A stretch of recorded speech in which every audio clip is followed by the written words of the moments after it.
the other podcast, Yeah, we'll have to figure it. I just the didn't know how to GPA. figure it out. Yeah.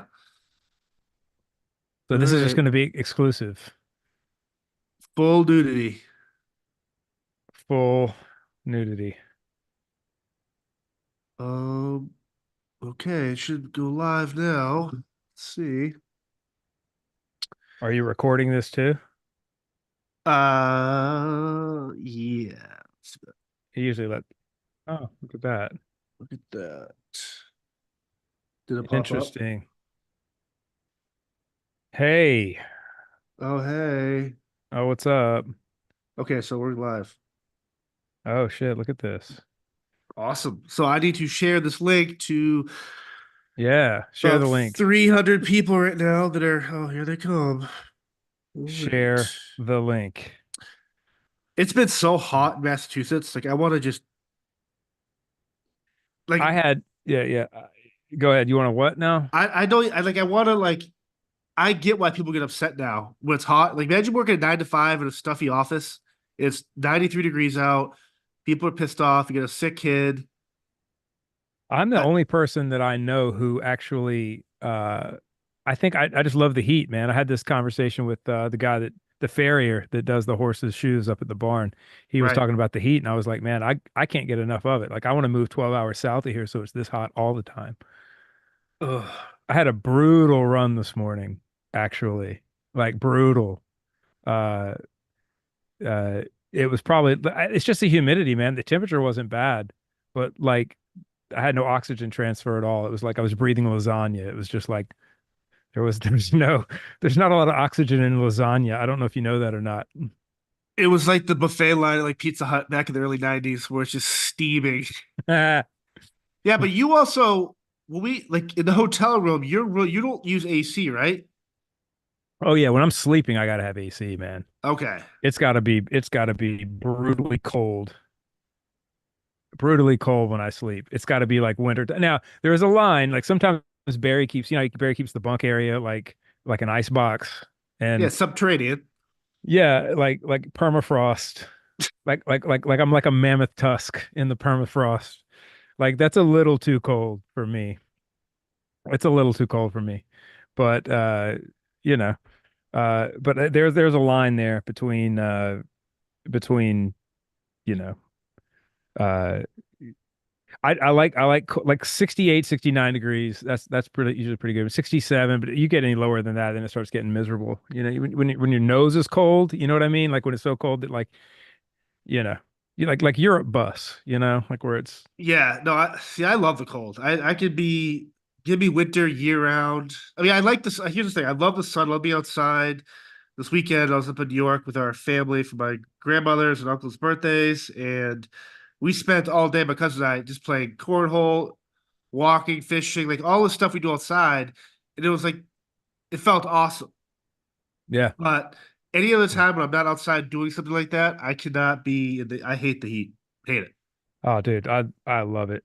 Like I love I know I talk an awful lot about fishing on here, but like we're loading the boat up at like 4 in the morning, getting ready to go offshore, and like I'm sweating through my shirt at 4 in the morning, getting ready to go offshore. Like I like those. I like that. I like the heat. Yeah. Bring Well, the heat. if you're outside working, it's that's part of it. I just don't. It's also, I think that's for me. It's like when you park, they go to the grocery store, and like you went at the wrong time to begin with. So you park so far away where you leave your car AC. You have to walk like a quarter of a mile in the heat to the. You sweat, and as you walk into the grocery store, you're in the vegetable aisle, back down to 40 degrees. I know it just bothers me. I like Kelly was kind of giving me shit about this a couple of days ago. I like to kind of suffer. I have this weird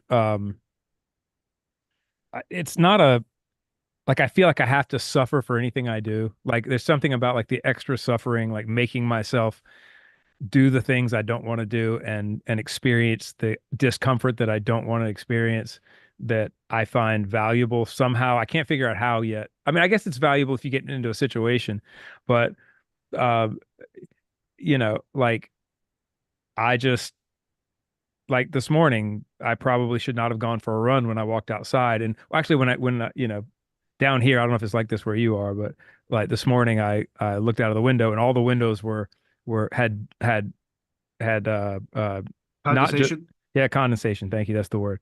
Had condensation on them. I should have known that wasn't the time to go do that. But it was like, no, I'm going to go suffer through this. And I'm also going to go later in the day than I normally go. I'm going to go at like 10 o'clock, 11 o'clock in the morning. So the sun's beating down and, there, yeah, but Kelly doesn't, she kind of gives me shit about suffering How do the needlessly. how do the horses deal with the heat? Do they sweat? Yeah, they do. They'll get wet. They'll get foamy like Oh, when underneath you the saddle, like it'll kind of foam up and yeah, they get right between their legs, man, it gets all foamy. It's like, put it like spread it on your sandwich. That's yeah, like gross. Miracle Whip. Yeah. Miracle. So for those that are joining us, there's like a 6 to 7 second delay. So that's why it's just awkward for me to look at an iPad and this because I don't know who I'm reacting to. I don't know what version of Eric I'm supposed to be talking to, the Well, one in the future or the current one. I figured we could let people ask questions. That's probably what this is more about than anything. We actually talked about this since we did the first episode. We're like, we should do a live episode at somewhere like a Q&A if anybody has any questions or just comments or Yeah. if anybody wants to send us off on a tangent somewhere, we can do that now. The interesting thing for me with this is normally John and I film these first thing in the morning, so my brain is working.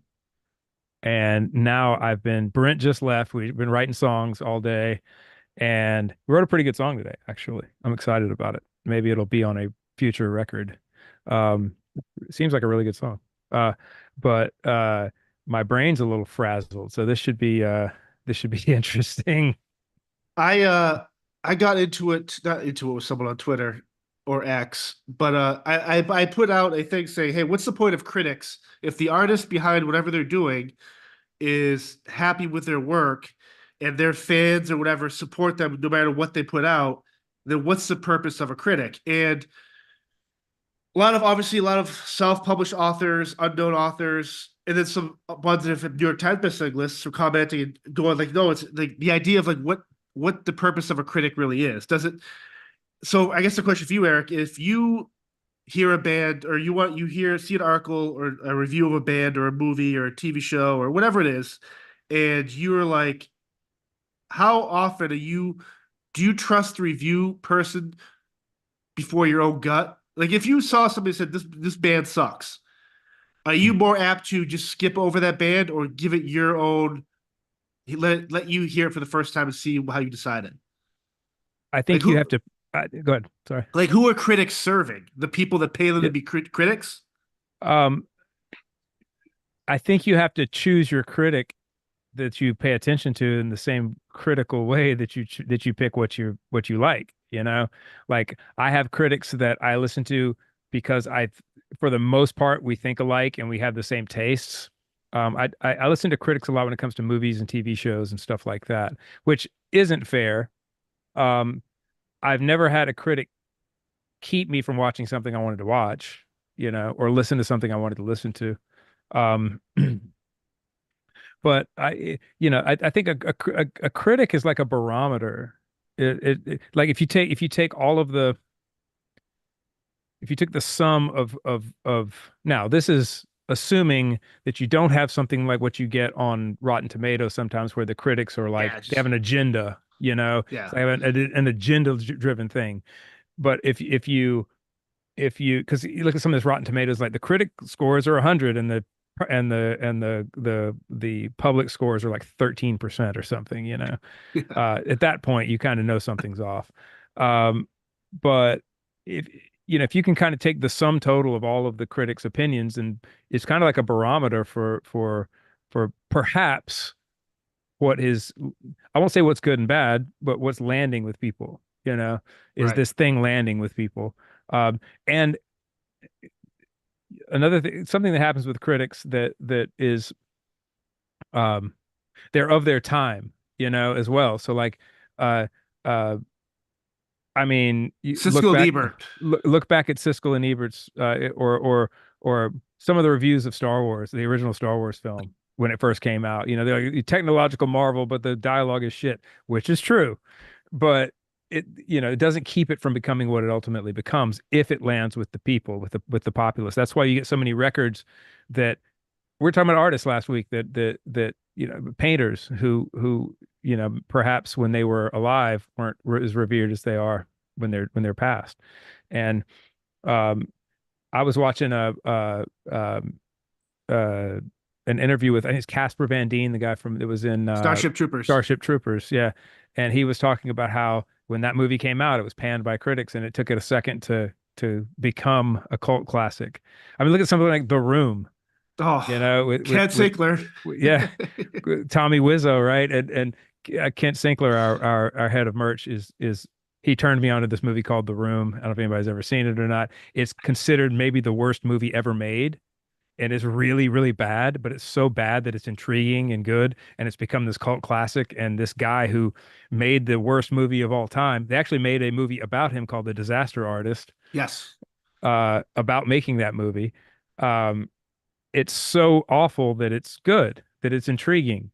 And so you can't really listen to critics with that stuff, man. I mean, but I would probably agree with the critics about if I knew nothing about The Room and I read a critic's review of The Room and it was like, the worst dialogue ever, uh, useless use of CGI background, overdubbed lines that don't need to be overdubbed, like all this terrible stuff in this movie, it might sway me not to ever watch it. And I'm glad I did. So, have you ever had this happen as well, though? Like for me, I've had records that when I listen to them at a particular time, I don't like them. They don't resonate with me, or I think they're just kind of, they're okay.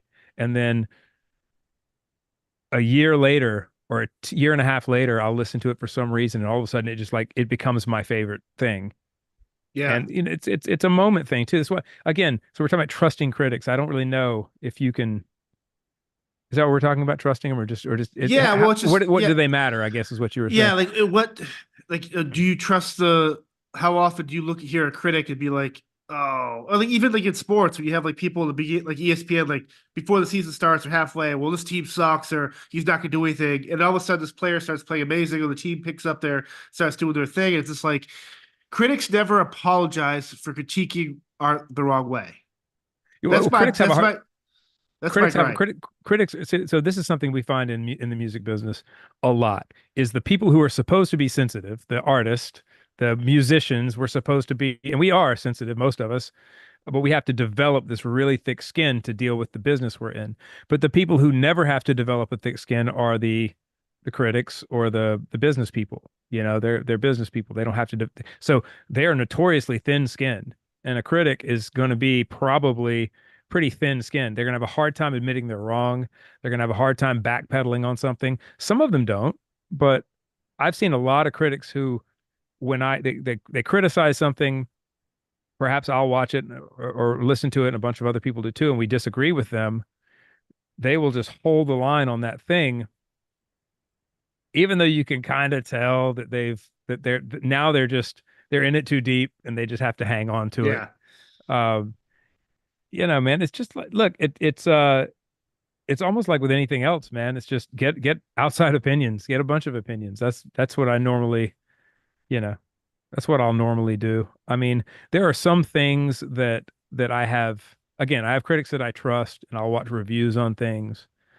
And the critics that I trust are the ones who I've watched go, backpedal and go, I was totally wrong about this. I should have thought differently about this. I like that. I like people who can admit they're wrong, and because I've had to do it so many times in my life. I'll have strong opinions about something and then end up looking like an idiot, and I Yeah. have to backpedal everything. Someone tweeted me going, the irony of that is the fans are the ones that buy the tickets, the critics are the ones that get the free ones.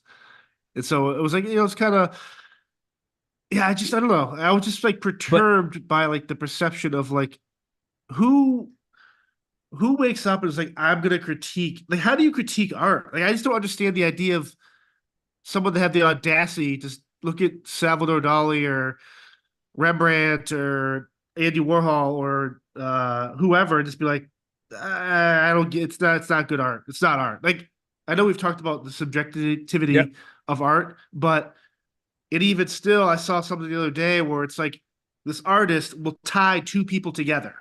and it's like a taut rope, and they're on the sides of like a canvas or wall, and they're it's not a race to draw a picture, but in order to draw this picture how they want to draw it, they keep pulling at each other, and so the drawing gets distorted based on who pulls who.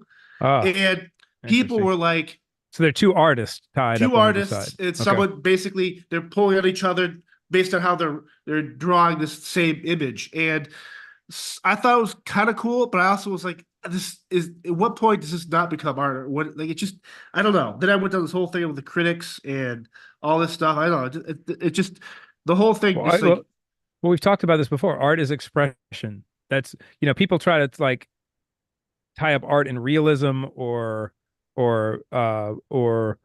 what's another, like in music it would be in what's viable. I guess that's something that gets thrown I throw around a lot. Is this I want to remain viable, meaning I'm making art that's important or making music that people are still paying attention to. But at the right, end of the day, man, it's uh it's not it's about expression. It's not really about anything else. And again, man, sometimes people, it's art's maybe ahead of its time or behind its time, and time has to come around again for it to be appreciated. And um I don't know. It's critics are do we need critics? No. No, we don't need critics. Uh do they exist? Yeah. And it's weird, man, to have like have you seen the South Park Yelp episode? yes, It's like it's just like how everybody thinks that they're the important Yelper in the city, and so they think that everyone is reading their Yelp reviews because they're important. Um, I think it's weird that your opinion becomes so important that you feel like people are waiting on your opinion on something. And I don't really know if people are waiting on a critic's opinion. I don't think anybody goes, well, I'm going to wait to see what so and so says about this record before I buy it, or I'm going to, you know, I don't ever see that happening. I think critics are they're just going to put their opinion out there and that's what it's going to be. No one's really waiting on it. No one really cares that much. Like the South Park episode, the critic right, thinks that it's important. Um, you're like screaming into a vacuum. You're screaming into an empty room, and then because it's there, people will read it. But if it wasn't there, nobody would miss it. Um, right. and again, I'm not like trying to throw critics down the stairs or anything. That's not the point. But it is kind of weird, man. You're right. It's something I don't really think about too much because I have a tendency to ghost once a record's released. I don't really look at anything. I don't look at fan opinions. I Well, don't does look it does if at you're a critic critic, opinions or if you anything. right, and if you're a critic, does that make you an expert in what you're critiquing? Well, define expert. I would say someone that knows the history, the trends, everything attributed to what they are in the field they're in. Like, I mean, the whole idea of being labeled an expert, and anyone that's been labeled I an expert will be the first one to say, "I hate that being called that." Oh man, I guess I don't have to be careful what I say because I'm not being a dick about this. There's someone I'm thinking of right now who I would consider an expert on rock and roll, which is Eddie Trunk. Eddie Trunk is an expert Oh, encyclopedia. when it comes to rock and metal. Like he knows everything about it. However, he's got some pretty polarizing opinions about bands using backing tracks and computers and all this stuff to make live music. And I think he's wrong about that, you know. So just because he is an expert and an encyclopedia doesn't make his opinion valid to me at all about anything. Like, in fact, I have a tendency not to listen to anything he says, you know, Correct. um, and because I find value in all sorts of live music. I don't care how it's produced. I really don't. I just, I'm at a show. I go to a show because I want to feel something. I want to be moved. Um, I'm not there to hear a CD. I want to hear a live band play. That's but how that's pulled off and how you do that is apples to apples, oranges, apples to oranges, I guess for me. I guess it's maybe not the right, but not right, not the right way to put it. It doesn't matter to me how it's delivered. I don't care what the package is like that it gets delivered to me. I just want to feel something. And if that's a three piece with a front man or a three-piece band, and there's no other instruments going on and there's nothing else being pumped through the PA, that's fine. If it is a completely orchestrated thing with, you know, 800 backing tracks going on and those people on stage are performing their music, with their heart and soul, the best of their ability, and they've got extra stuff coming up, then great. If it's good, it's good. If it's not, it's not. His opinion revolves completely around whether or not someone is using backing tracks. And what's funny about it is a lot of the bands that he Oh, holds up as these bands that don't use backing tracks, I know for a fact have been using backing tracks since at least the early 90s, if not the before, 80s, yeah, with tape machines, and so it's just like, hey man. So again, I'm sure Eddie's a nice guy. I've met him a couple of times. I mean, we've just been cordial. I yeah, don't he wouldn't know me from anybody.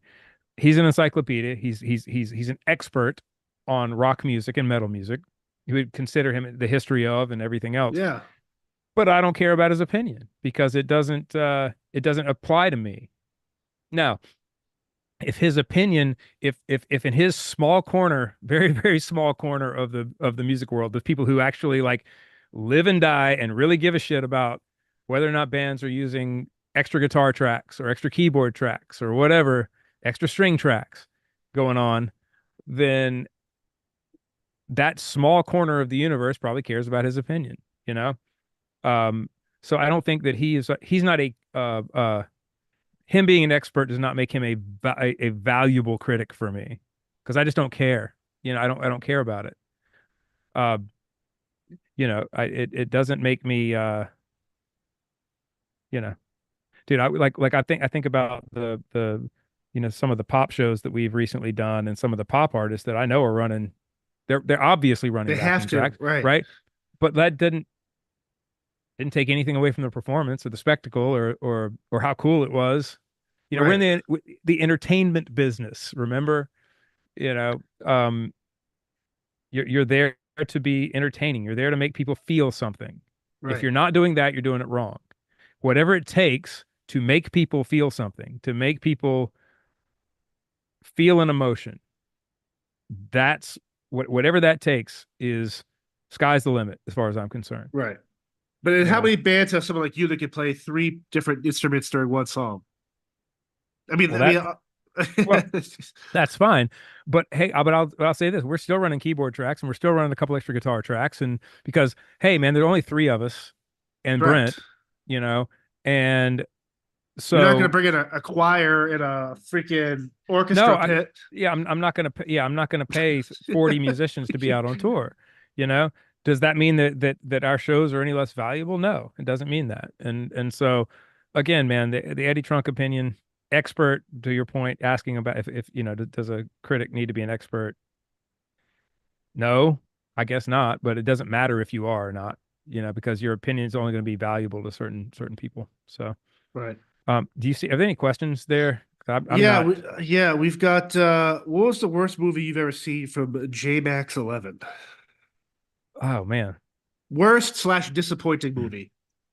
I think I've had more. I think I've seen more movies I'm disappointed by than I have like outright bad movies. Because I love movies. I will watch during the pandemic era. I think I watched everything on Prime at one time. I'm not a movie person. If I have to think, the most disappointed I've been in the movie theater, I'm gonna throw everybody way back to the early 2000s, like 2000 and whenever the first Transformers movie, big live action movie came out. Yep. Because I mean, I went and saw the Transformer cartoon movie when Oh I hell in the yeah. in the 80s in the theater, and I watched that thing about 5 times in the theater. Uh, when I went to see the first big Transformers live action movie, I was so disappointed with how busy the Transformers looked. Like all the little gears moving around all the time, all the excellent CGI, but so busy that like I couldn't tell who was who, where what was what. I couldn't tell where one robot started and the other one ended. And the thing I always loved about Transformers as a kid was the fact that they were what I call Teletubbies. They were big, blocky, bright colored Yeah. things on the screen, and you could tell what was what and who was who, and nothing was moving too fast. And so when I went to the theater and I couldn't tell Megatron from Starscream from Bumblebee to I mean Megan I could Fox. yeah I could occasionally see a little yeah I could tell who was Megan Fox and who was Bumblebee. Very disappointing. I did hear, and I haven't seen it. I did hear that when they did the Bumblebee movie, and then they did another Bumblebee was Transformers, great. they did another kind of reboot Yes. where they kept them more like that. I haven't seen any of those, Yeah. but I No, was really disappointed in that, man, because that was a big part of my childhood and like toys that I loved coming up and stories that I loved coming up, and I just couldn't get over the fact of how like it's like how do you fuck this up? Like you went too far. You did too much. So but I don't know if that, well, that's okay. So I get disappointed in movies that are like the third or fourth one after an established franchise, like say Die Hard, um, movies like that that have been like Predators, Aliens, stuff like that, where the first couple are like pristine action films, and then 20 years later they think a sequel. They don't put the. It's so tough to juggle why you love the first one, what made the first one really great for that generation, and while making it fresh and current, without being too like over the nose with like the throwbacks.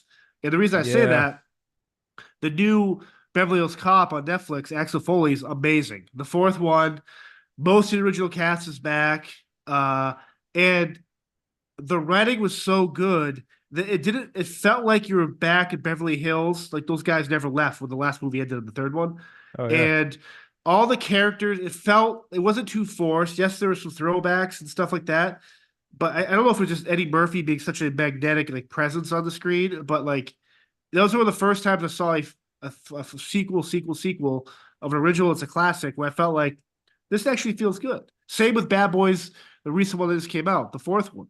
So, can you put your finger on what it was about it that made it feel authentic and not contrived? but I think there was okay. So both those movies, there's no political attachment whatsoever.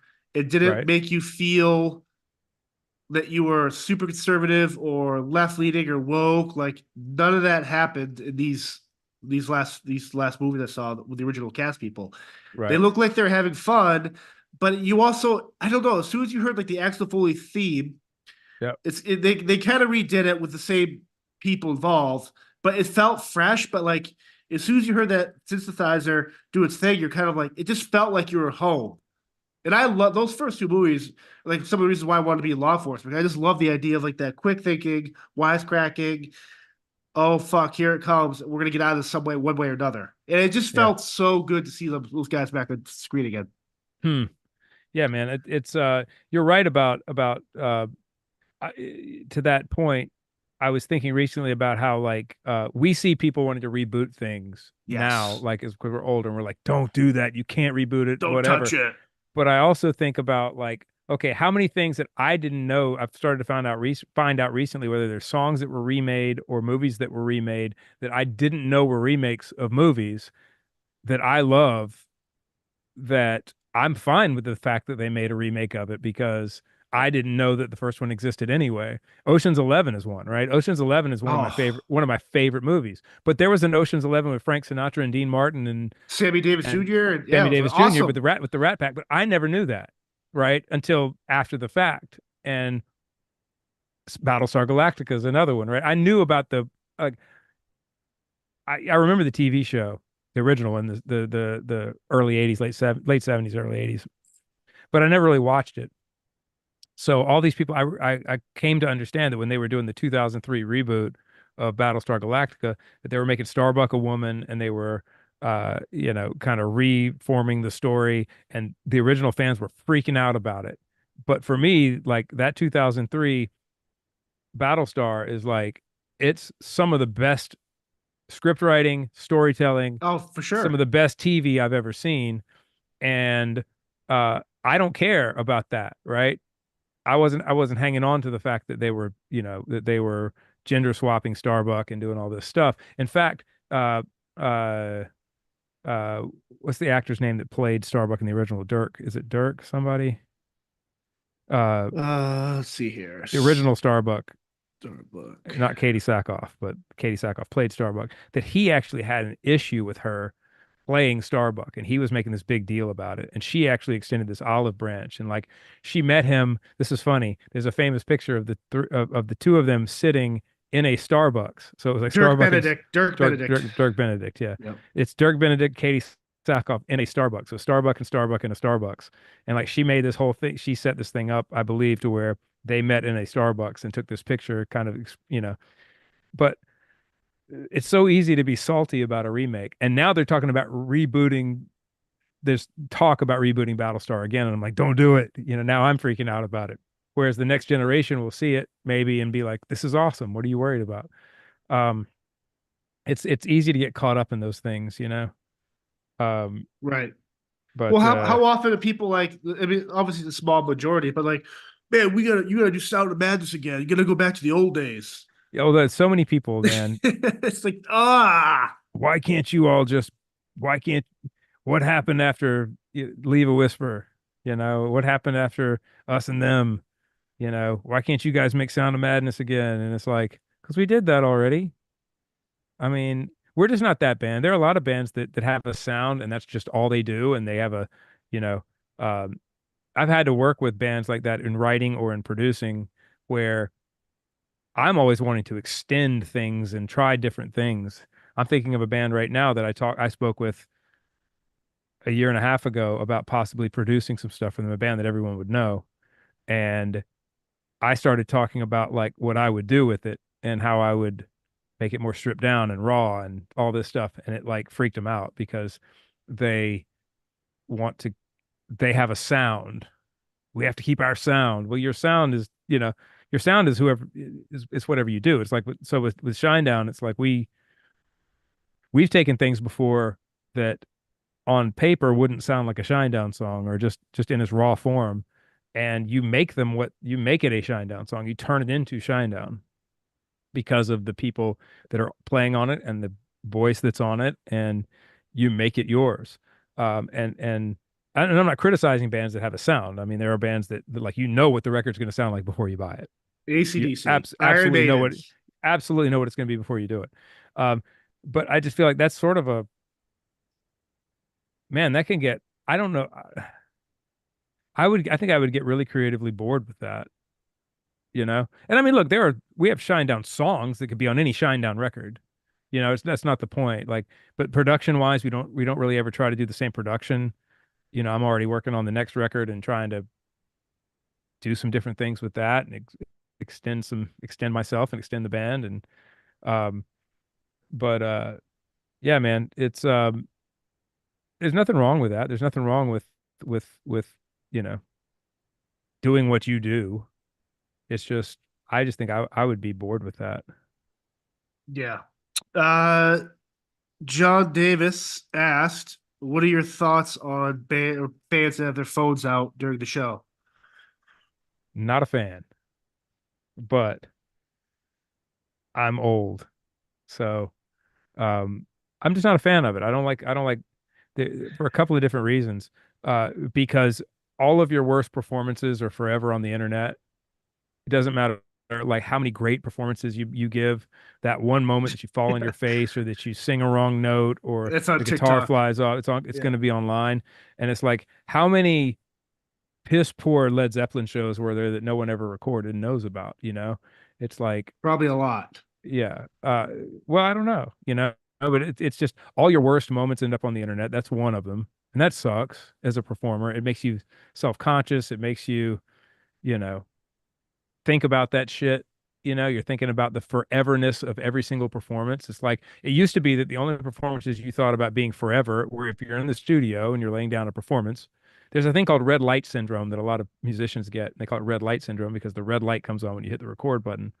And when the red light comes on, they freeze because this is forever. This is, oh my God, so you kind of get this eternal red light syndrome now live. You have the studio to worry about, and then you had like if you were making a live recording, right?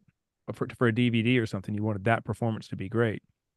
Now it's every night. is that you're thinking about, oh man, this is going to be whatever I do tonight is going to be around forever. That sucks.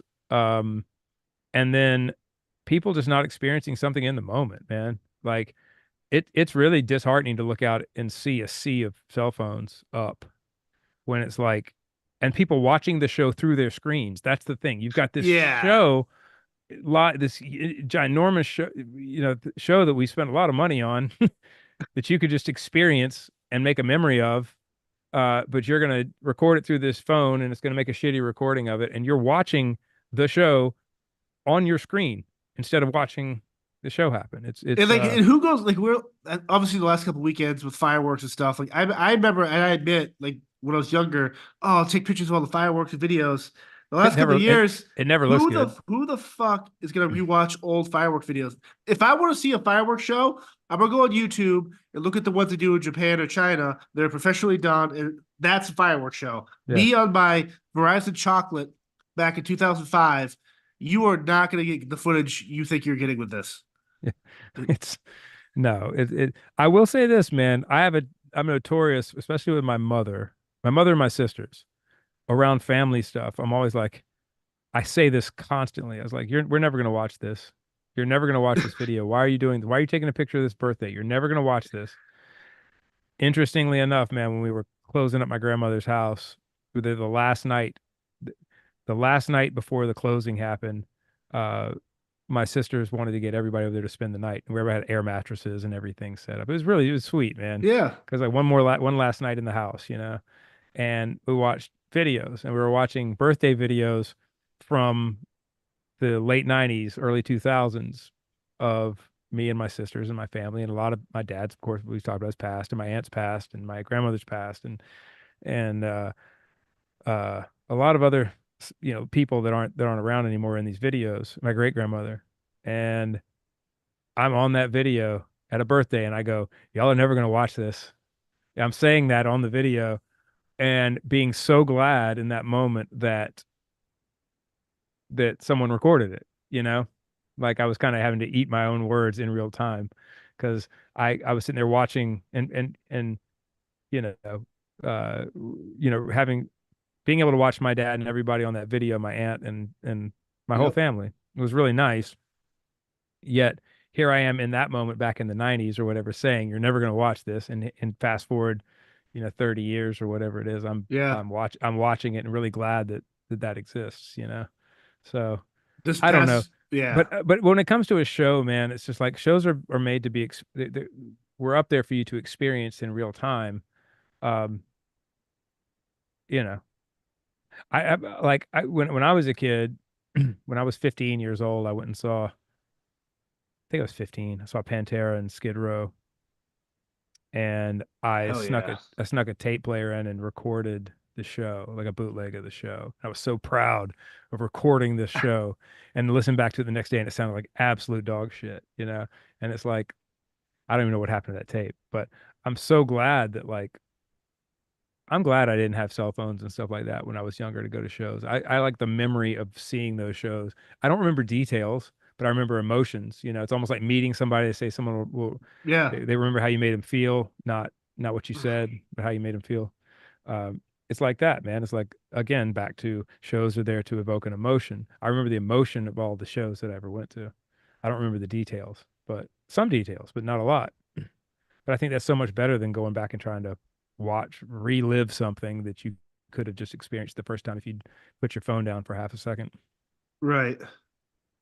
Did you I'm going back through some of these questions. Joy Corwin's asking, did you end up watching the full episode with Terrence Howard on Joe Rogan? And then did you see the follow-up with Terrence Howard and Eric Weinstein? I've not watched the Weinstein one yet. I did watch the Terrence Howard one. I'm intrigued by what I understood of what he said. It took me a second. Um, I had to go back a couple of times to grasp some of the concepts because he just takes off on these concepts. Terrence Howard is obviously a genius. I mean, he's obviously got a high intellect, way higher than me for sure.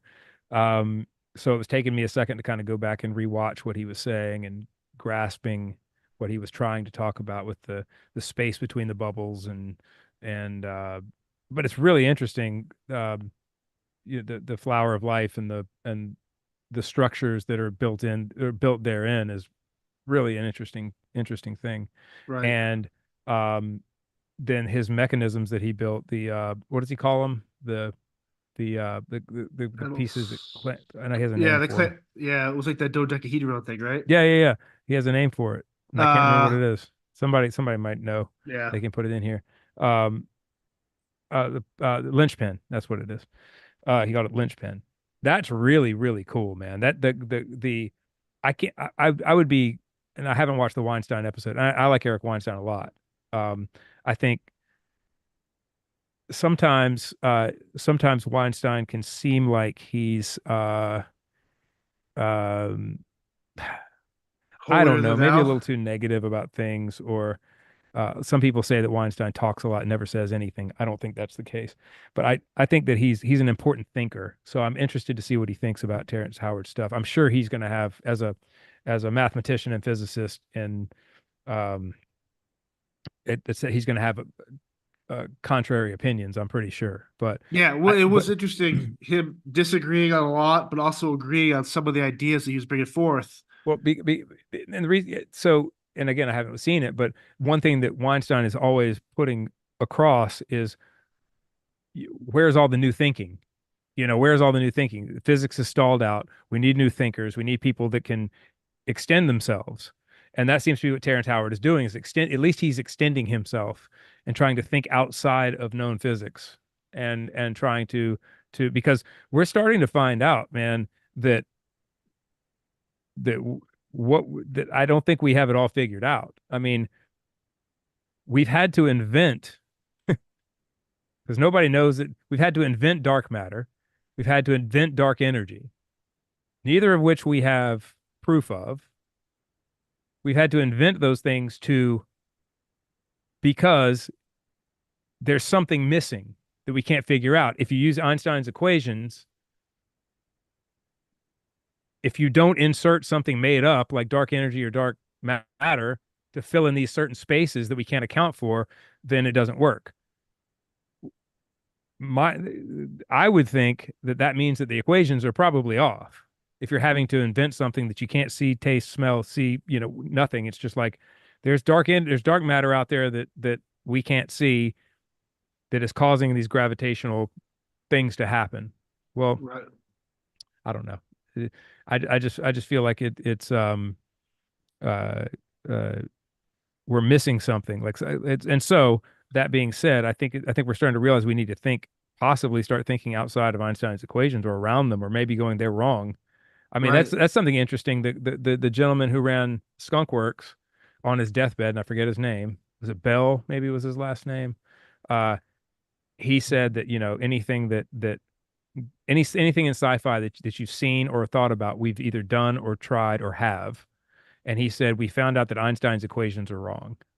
So this is like our Clarence L. Kelly Johnson. Kelly. That's what it's, yeah, Yeah. Kelly Johnson. That's what it is. Yep. Sorry, there was a guy named Bell, I believe, at one point, but anyway, uh, yeah, he said that when someone asked him to, again, this is a deathbed confession thing, but when they asked him to expand on what he meant, he said, we found out Einstein's equations are wrong. And this is our supposed to be the people that are creating like our black budget tech, you know?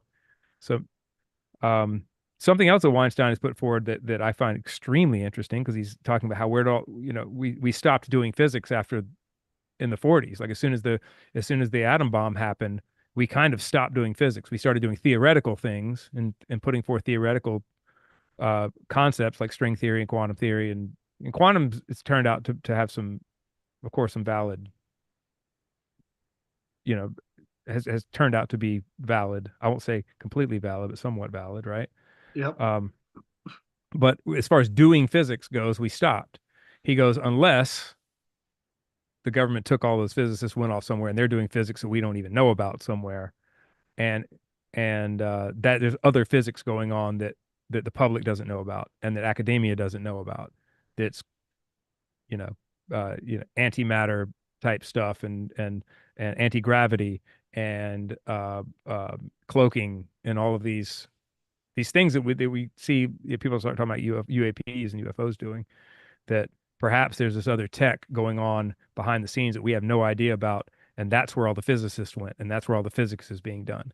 And that's interesting to me too. But to the Terrence Howard thing, into Weinstein's thing about, you know, where are all the minds that are supposed to be thinking outside of the box to make things happen? And Terrence Howard's doing that. So I'm hoping that when I watch it, and I guess you have, that he's at least respectful to Terrence No, Howard it about. was a great conversation. And like he actually Weinstein actually helped.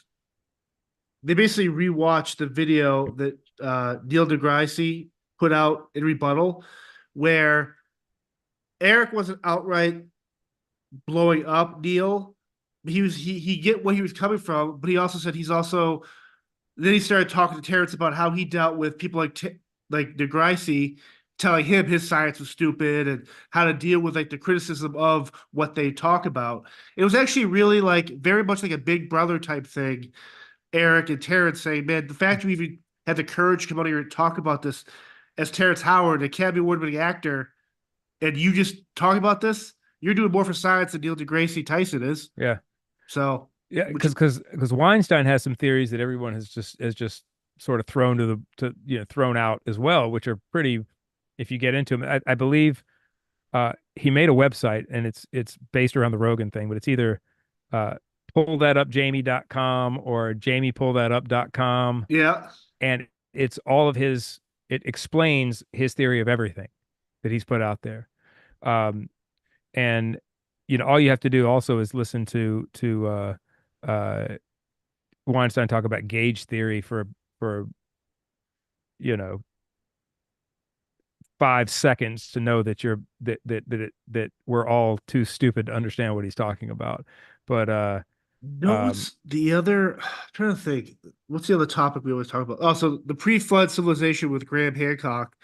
I went down this rabbit hole where they're talking about like the Sphinx in Egypt, and I know we talked about the stuff with like watermarks and like water levels, a water tablet, but then someone like went down this rabbit hole where it's like the Grand Canyon possibly had sphinxes as well, and they were all kind of washed away in like yeah, these great floods. And it's like if a fraction of what they're hiding from us are to come out, and again we've talked about this where it's like they don't maybe they're afraid of giving us too much information how we're going to handle it, but if you're a generation that's grown up, your family take you to the Grand Canyon this whole time, and oh, it's this big hole, it's rocks, and there's water and stuff. But now there's symbolism, and all these statues that yeah, on paper were only known to be in Egypt. yeah, and It's, there's it's the just Grand Canyon. it's crazy to me. Yeah. Well, it goes that I mean, I find, and the fact that they won't let you go near any of that stuff, right? They Like won't no. you're not, evidently someone discovered a cave in the Grand Canyon that had Egyptian artifacts, Egyptian obelisks, all this stuff. And this is way back before anyone could have gotten it there by any other means. This is in the 1700s, right? Yeah. Um, and now, and people have claimed to have rediscovered it and seen it and been there. But if you try to go off the beaten path to there's black helicopters and everything else that keeps you out of that area. Um, it's akin to what Graham Hancock talks about with the DNA in South America, of some of the DNA they're taking down there from thousands of years ago, that is DNA from Asia and the Pacific Islands and all this stuff. And how does it end up in people in South America thousands of years ago? It's like there are things that aren't supposed to be there that are there. And I just can't ever figure out why everyone's so scared about having that knowledge out there, that perhaps there was a civilization before ours that was more advanced, maybe advanced in a different way than we are advanced. They had different technologies than we have. It fills in so many of the spaces, and um, I don't know. Like It's do you but think it's possible? Yeah. go ahead. Do you think it's possible that uh like how early do you think the first people, their perceived leaders of this country or whatever conglomerate of people, knew about this tech and all this crazy stuff that was actually in existence? How early do you think that those first people were? And could it have played Wait, wait, into wait, what? Explain what you mean. Sorry. so like if someone say I don't know if this even makes sense, but like you look at the Native Americans in America, Hmm. and you can look at some of the paintings and cave stuff, and not even Native Americans, maybe the Aztecs or Egyptians, Mayans. Those people were all wiped out or basically land taken and just kind of pushed to the wayside. And what was it? Maybe you think possibly a lot of like say Native Americans that had these UFO sightings and all this Skinwalker type stuff and all this crazy paranormal stuff. What if they actually saw this stuff, know about all this stuff, and the reason why they're kind of wiped out and kind of pushed away Mm. was a control of information? I don't. I have a hard time believing that when they were wiped out and pushed away, that anybody Okay, was concerned about that stuff got it. back Right, then. right, It's like I think we've rolled into a look, man. There is something wildly um off, wildly interesting, wildly suspect about our technological advancement over the last 100 years. Like there's just something not right about it. There's something artificial about it. Something happened. Something happened. There's no reason for man to have stayed exactly the same for thousands of years with the technology. I mean, slow technological advancements, but even you think about for, look, at least, I mean, hundreds, if not thousands of years of, well, definitely thousands of years, but just horses and the wheel and fire and aqueducts and this kind of stuff, and we just kind of stay there with this sort of tech until the Industrial Revolution. But then out of the Industrial Revolution comes this technological boom that just doesn't seem in an evolutionary way, doesn't seem plausible to me. It seems very suspect.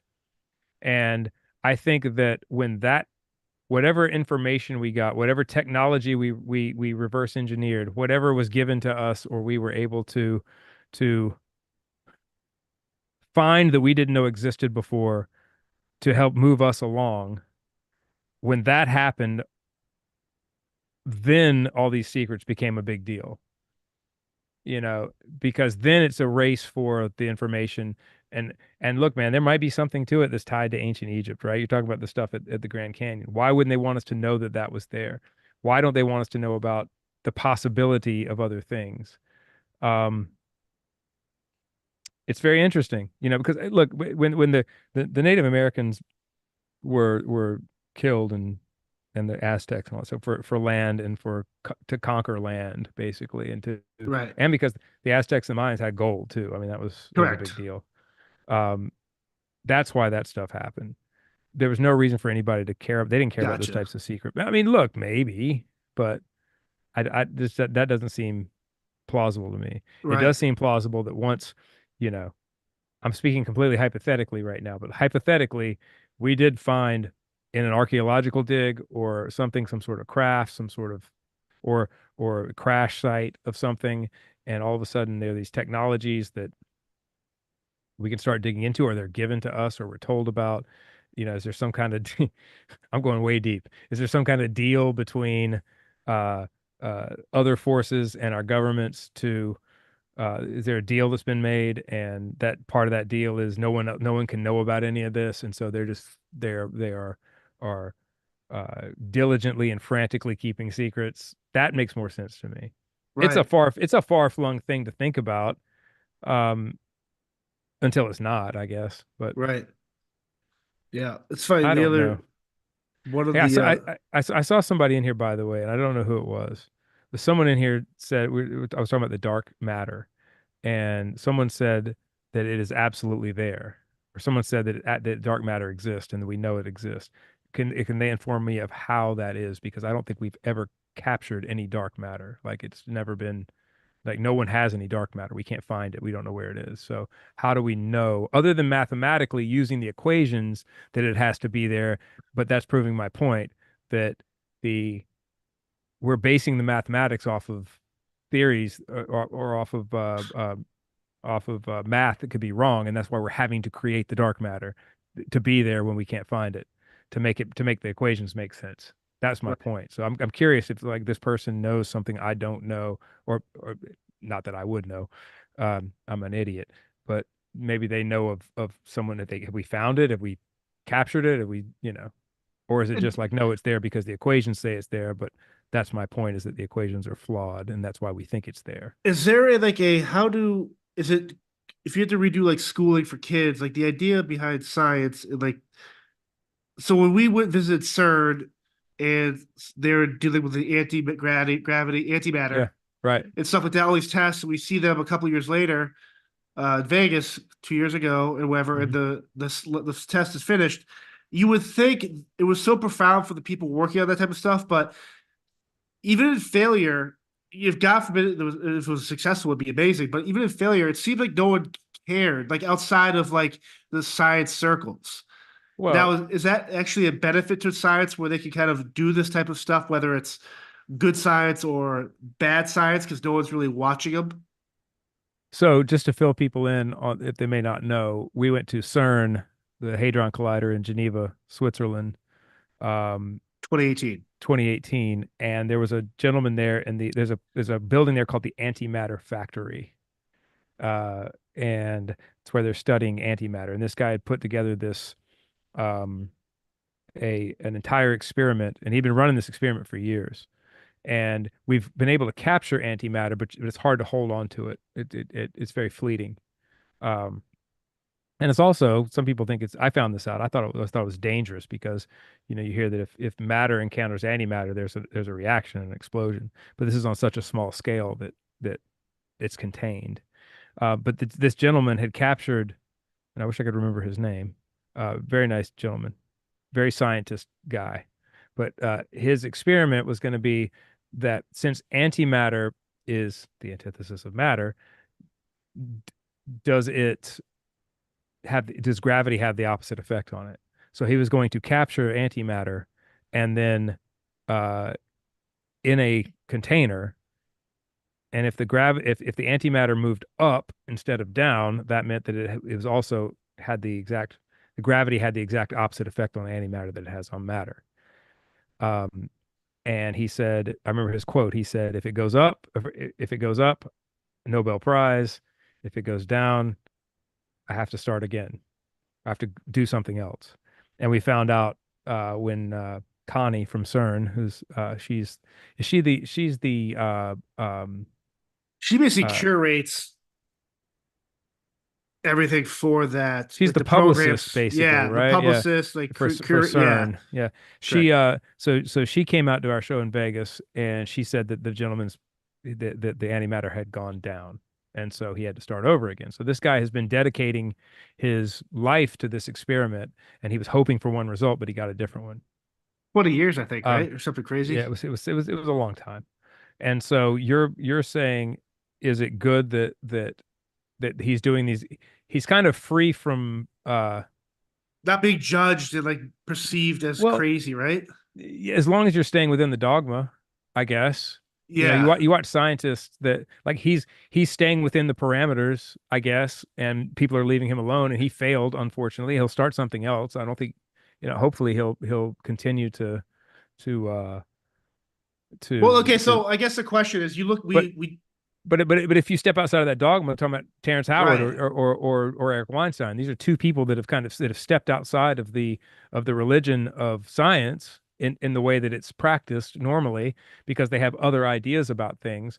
And if you step out of that line, Robert Schoch is another one, right? Yeah. You step outside of your lane, they'll try to ruin you, because if perhaps if you're right, if you're stepping outside of the lane, back to the dark matter thing, the person who I'm this is hypothesizing this, but hypothetically, someone at CERN finds out that dark matter is total bullshit, right? They've been studying this thing and they find out dark matter is total bullshit.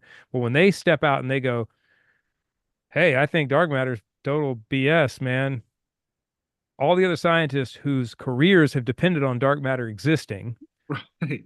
are going to call him a heretic, or not really call him a heretic, but call him call Piece this of person shit.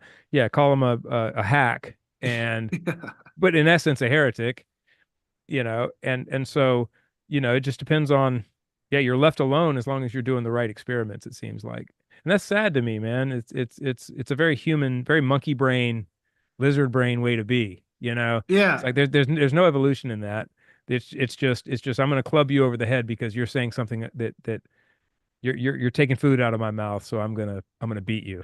When do you think science goes too far? I mean, we've talked about Fauci and the Beagle stuff. And obviously, there's Yeah. been hundreds of other doctors who've tested on animals, rats, monkeys. Not a fan. Not a fan at all. But is it necessary for understanding science further along, or the other side of that, when it comes to testing in humans and animals, obviously not against it. But are there other examples where science that's not testing humans that we have the same reaction to? Say Like, that. Say that. Sorry. Say like that. so obviously most decent people would look at this testing of animals and humans and be like, this is barbaric, what are we doing? Obviously, the scientists and people that allow it to happen think there's a reason why there's a spark of positivity for it. But is there other types of science type stuff like that that you and I would have the same reaction to if it's not testing for humans or animals? Or is that the only part of science experiments and testing that we kind of like want to hold back on? Yeah. I mean, look, I'm probably gonna get this wildly wrong. So as it says at the beginning of most of our shows, We're we're imbeciles. we're imbeciles. So please do your own research. I have a very and there's probably people in the comments who are way smarter than we are that can tell us whether or not this is true. Um, but I have a very peripheral sort of understanding of the mice that we test on, right? And they're humanized mice, and I think it has to do with the telomeres that they have. And I'm I'm going. They are called telomeres. I believe they're on the chromosomes, right? The telomeres are on the chromosomes, and they have elongated telomeres because humans have elongated telomeres. So we've Yes. made we've made these rats, made these mice. Is that correct? Something like that. We've made I'm these checking. mice, basically humanized them by elongating these telomeres. I'm forgetting where the telomeres are. This is how great I am at this. Uh, but what we're starting to find out, actually, it's actually Eric Weinstein's brother Brett Weinstein who has sounded the alarm on this. He's an evolutionary biologist, by the way. Brett Weinstein is brilliant person. He has a podcast called the Dark Horse Podcast. Um, but he's also one of the people that was blowing the whistle on the Wuhan lab theory early on in COVID, where he's an evolutionary biologist. He looked at the virus and said this thing's been messed with. Um, that he didn't think it was natural. It didn't come from a wet market. Anyway, he's saying that the mice that we have humanized, we get them from one place. So the mice come from one breeding place for all of science, and that the mice are that there's something wrong with the telomeres now, and that the mice are not analogous to humans anymore. So we're doing all this testing on these mice, and it's really sort of for not for nothing, but it's not accurate because the mice aren't right anymore. Right. I find that interesting. And by the way, I would look up Brett Weinstein mouse telomeres or something and just watch him talk about it because he'll tell you, he'll fill you in on it. But it's really fascinating, actually. Um, man, I feel like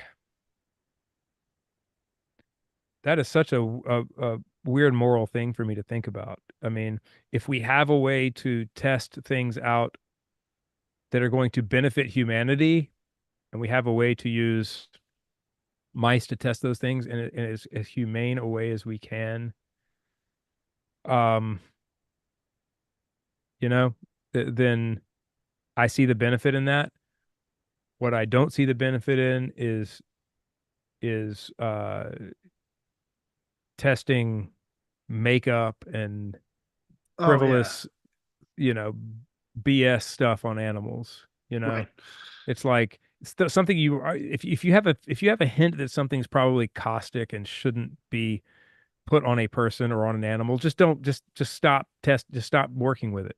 Like it's not going to be healthy one way or the other at the end of the day. That's a weird one for me, man. And especially thinking about like again, we've talked about NDEs lately and Yeah. people have come back from near death experiences talking about how they were made to feel every amount of pain that they had ever in that they had ever caused another being to feel, whether it was an animal or a person or anything, whether it's emotional pain or physical pain. And you think about that, like, what if it's a possibility that when you cross over to the next plane or the next life, that you have to experience the pain that you caused every person and experience the pain that you caused every animal and every being, you Right. know, you start getting into that, and it's like, man, it makes that's those are the kind of things that make me think two, three, four, five times about, you know, about how I conduct myself with animals and with other beings and stuff. Yeah. Like, could you And imagine so, just going up to like the pearly gates when you die, just being like, "Hey, you're a good person," but like you all, my biggest not even a fear, but be like, when you die, my goal or anyone's goal should be all the good you do should outweigh all the bad you do. But it's like the idea of like forgiveness and like going to like talking to a priest and what's that term called? Confirmation, like all that like the procedures of like asking forgiveness and stuff when you talk to a priest and stuff. sure. You like how easy is it to like forgive all that stuff and like clean your that's always been the toughest thing for me when it comes to religion, where it's just like you're just supposed to, if you talk to God, you pray to him, and then he'll forgive you. But then you look at some of these uh killers and animal people that do horrendous things that you, they find God in prison conveniently, right? Now, is that Christian me to assume it's convenient, or maybe they actually found God? But that doesn't mean you can't be forgiven for a crime like that, can you? Like that's my always my biggest thing about like the whole idea of forgiveness and like especially when I die, you get up there. Hopefully, we're judged according to the lives we perceive we live. Like I don't think I've ever done anything maliciously bad to someone. I have said stuff that's hurt people. I have uh done stuff that where people would be like, I wish you were maybe in my head I was right, maybe in the grand scheme of things it was the right reaction, but that person took it the wrong way. But like it's such a fascinating thing to me, like how we can be forgiven for all the sins we do. Yeah, man, it's funny enough, I've been reading a lot about this recently. Um, it's I guess I feel like I should be careful about what I say because I'm not trying to it's just been an interesting thing to think about. And so to that point, this is getting way into the minutia of Christianity, Yeah. you know. Which the minutia of Christianity doesn't affect my faith at all. I've just been reading almost from an analytical perspective because I enjoy doing that about some of the gospels, not the gospels rather, but Paul's writings in the Bible. Yeah. And I saw an interesting I read an interesting snippet of something that caused me to start thinking. It said, you know, who would you say is the most influential figure in Christianity? And most people would say Jesus, naturally. But there are some people that posit that Paul is more influential than Jesus because Paul wrote more of the New Testament than anybody else.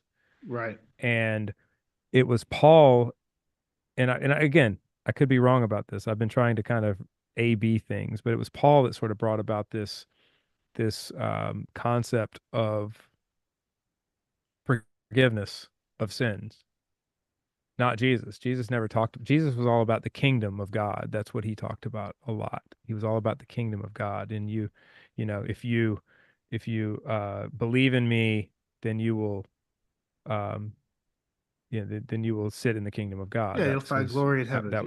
That was his thing. Paul is the one who, because Paul was a really, really shitty person. He probably it never says he killed Christians, but he persecuted Christians, but he was responsible for arresting Christians. His name was Saul originally. Um, and Saul would, was responsible for, arresting Christians and putting them in jail. Um, I believe he worked for the Sanhedrin. I believe he worked for the I believe that's correct. But Paul, he was a Yes. Roman citizen though.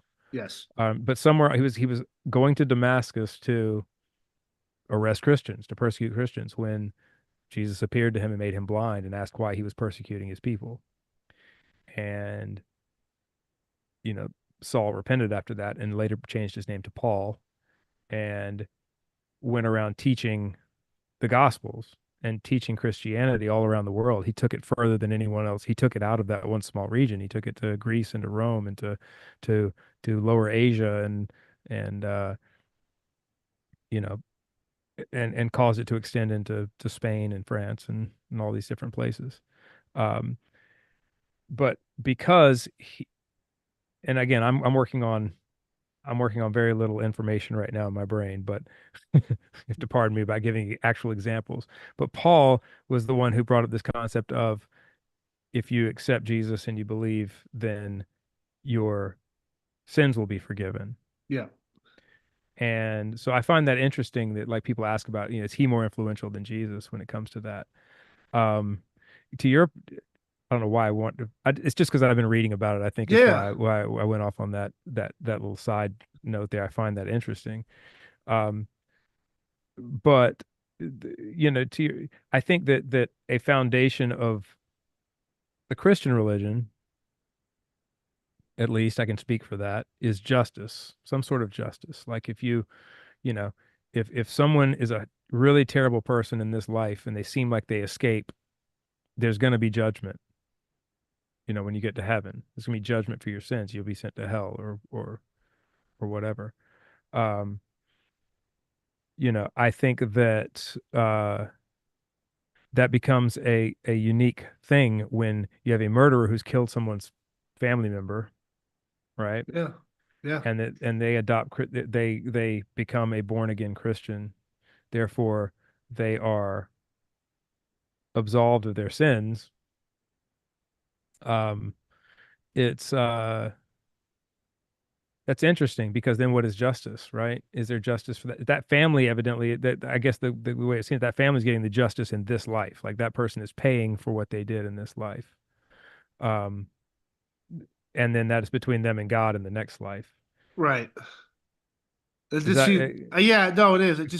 It always just seemed unfair for like the victims of people that do terrible things that I'm not, who am I to say God hasn't forgiven those people, right? We don't right? know. And so it's like, it's just tough for me to like, to your point, the Well, people that are but left again, pick up the pieces. that person's paying for it on Earth right now. Now, the interesting way to think about that is what happens to the person who gets away with it here on Earth, but also accepts Christ and then is you know forgiven in heaven as well. Like that's like what happens with that. What are you Right. doing? So again, it's why we don't have it all figured out, man. I don't have it all figured out. This is just Yeah. that's an interesting thought. Something you're bringing up things that I haven't thought about. You know. Yeah. It's just interesting.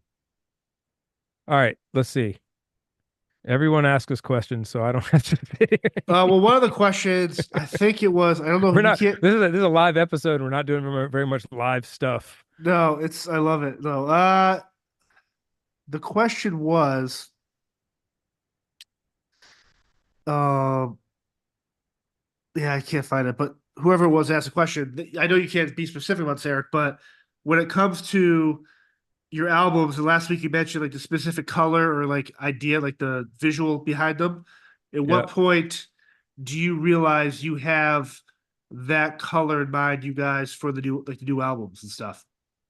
So, oh, well, Like the interesting. process behind that. Yeah, interestingly enough, we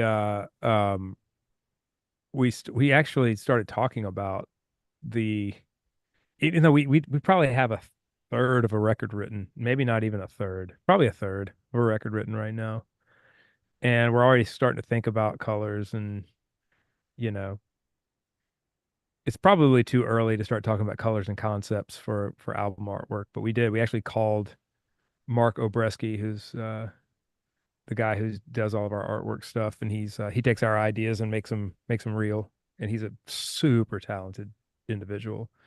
Uh, and he has other talented people working with him as well. But we kind of called him and mentioned some colors and some concepts to him. So yeah, we've already started kind of thinking about it, thinking about like maybe colors we haven't used or what this record sound, what color this record sounds like already. Um, yeah, so we're always thinking about those things. I started thinking after we called him, I started thinking about some other things that went along with what we were talking about as well. Right. But here's the thing, man. One song can throw all of that into can throw all that thinking out of the window. A song we haven't written yet could could all of a sudden, bring into relief some sort of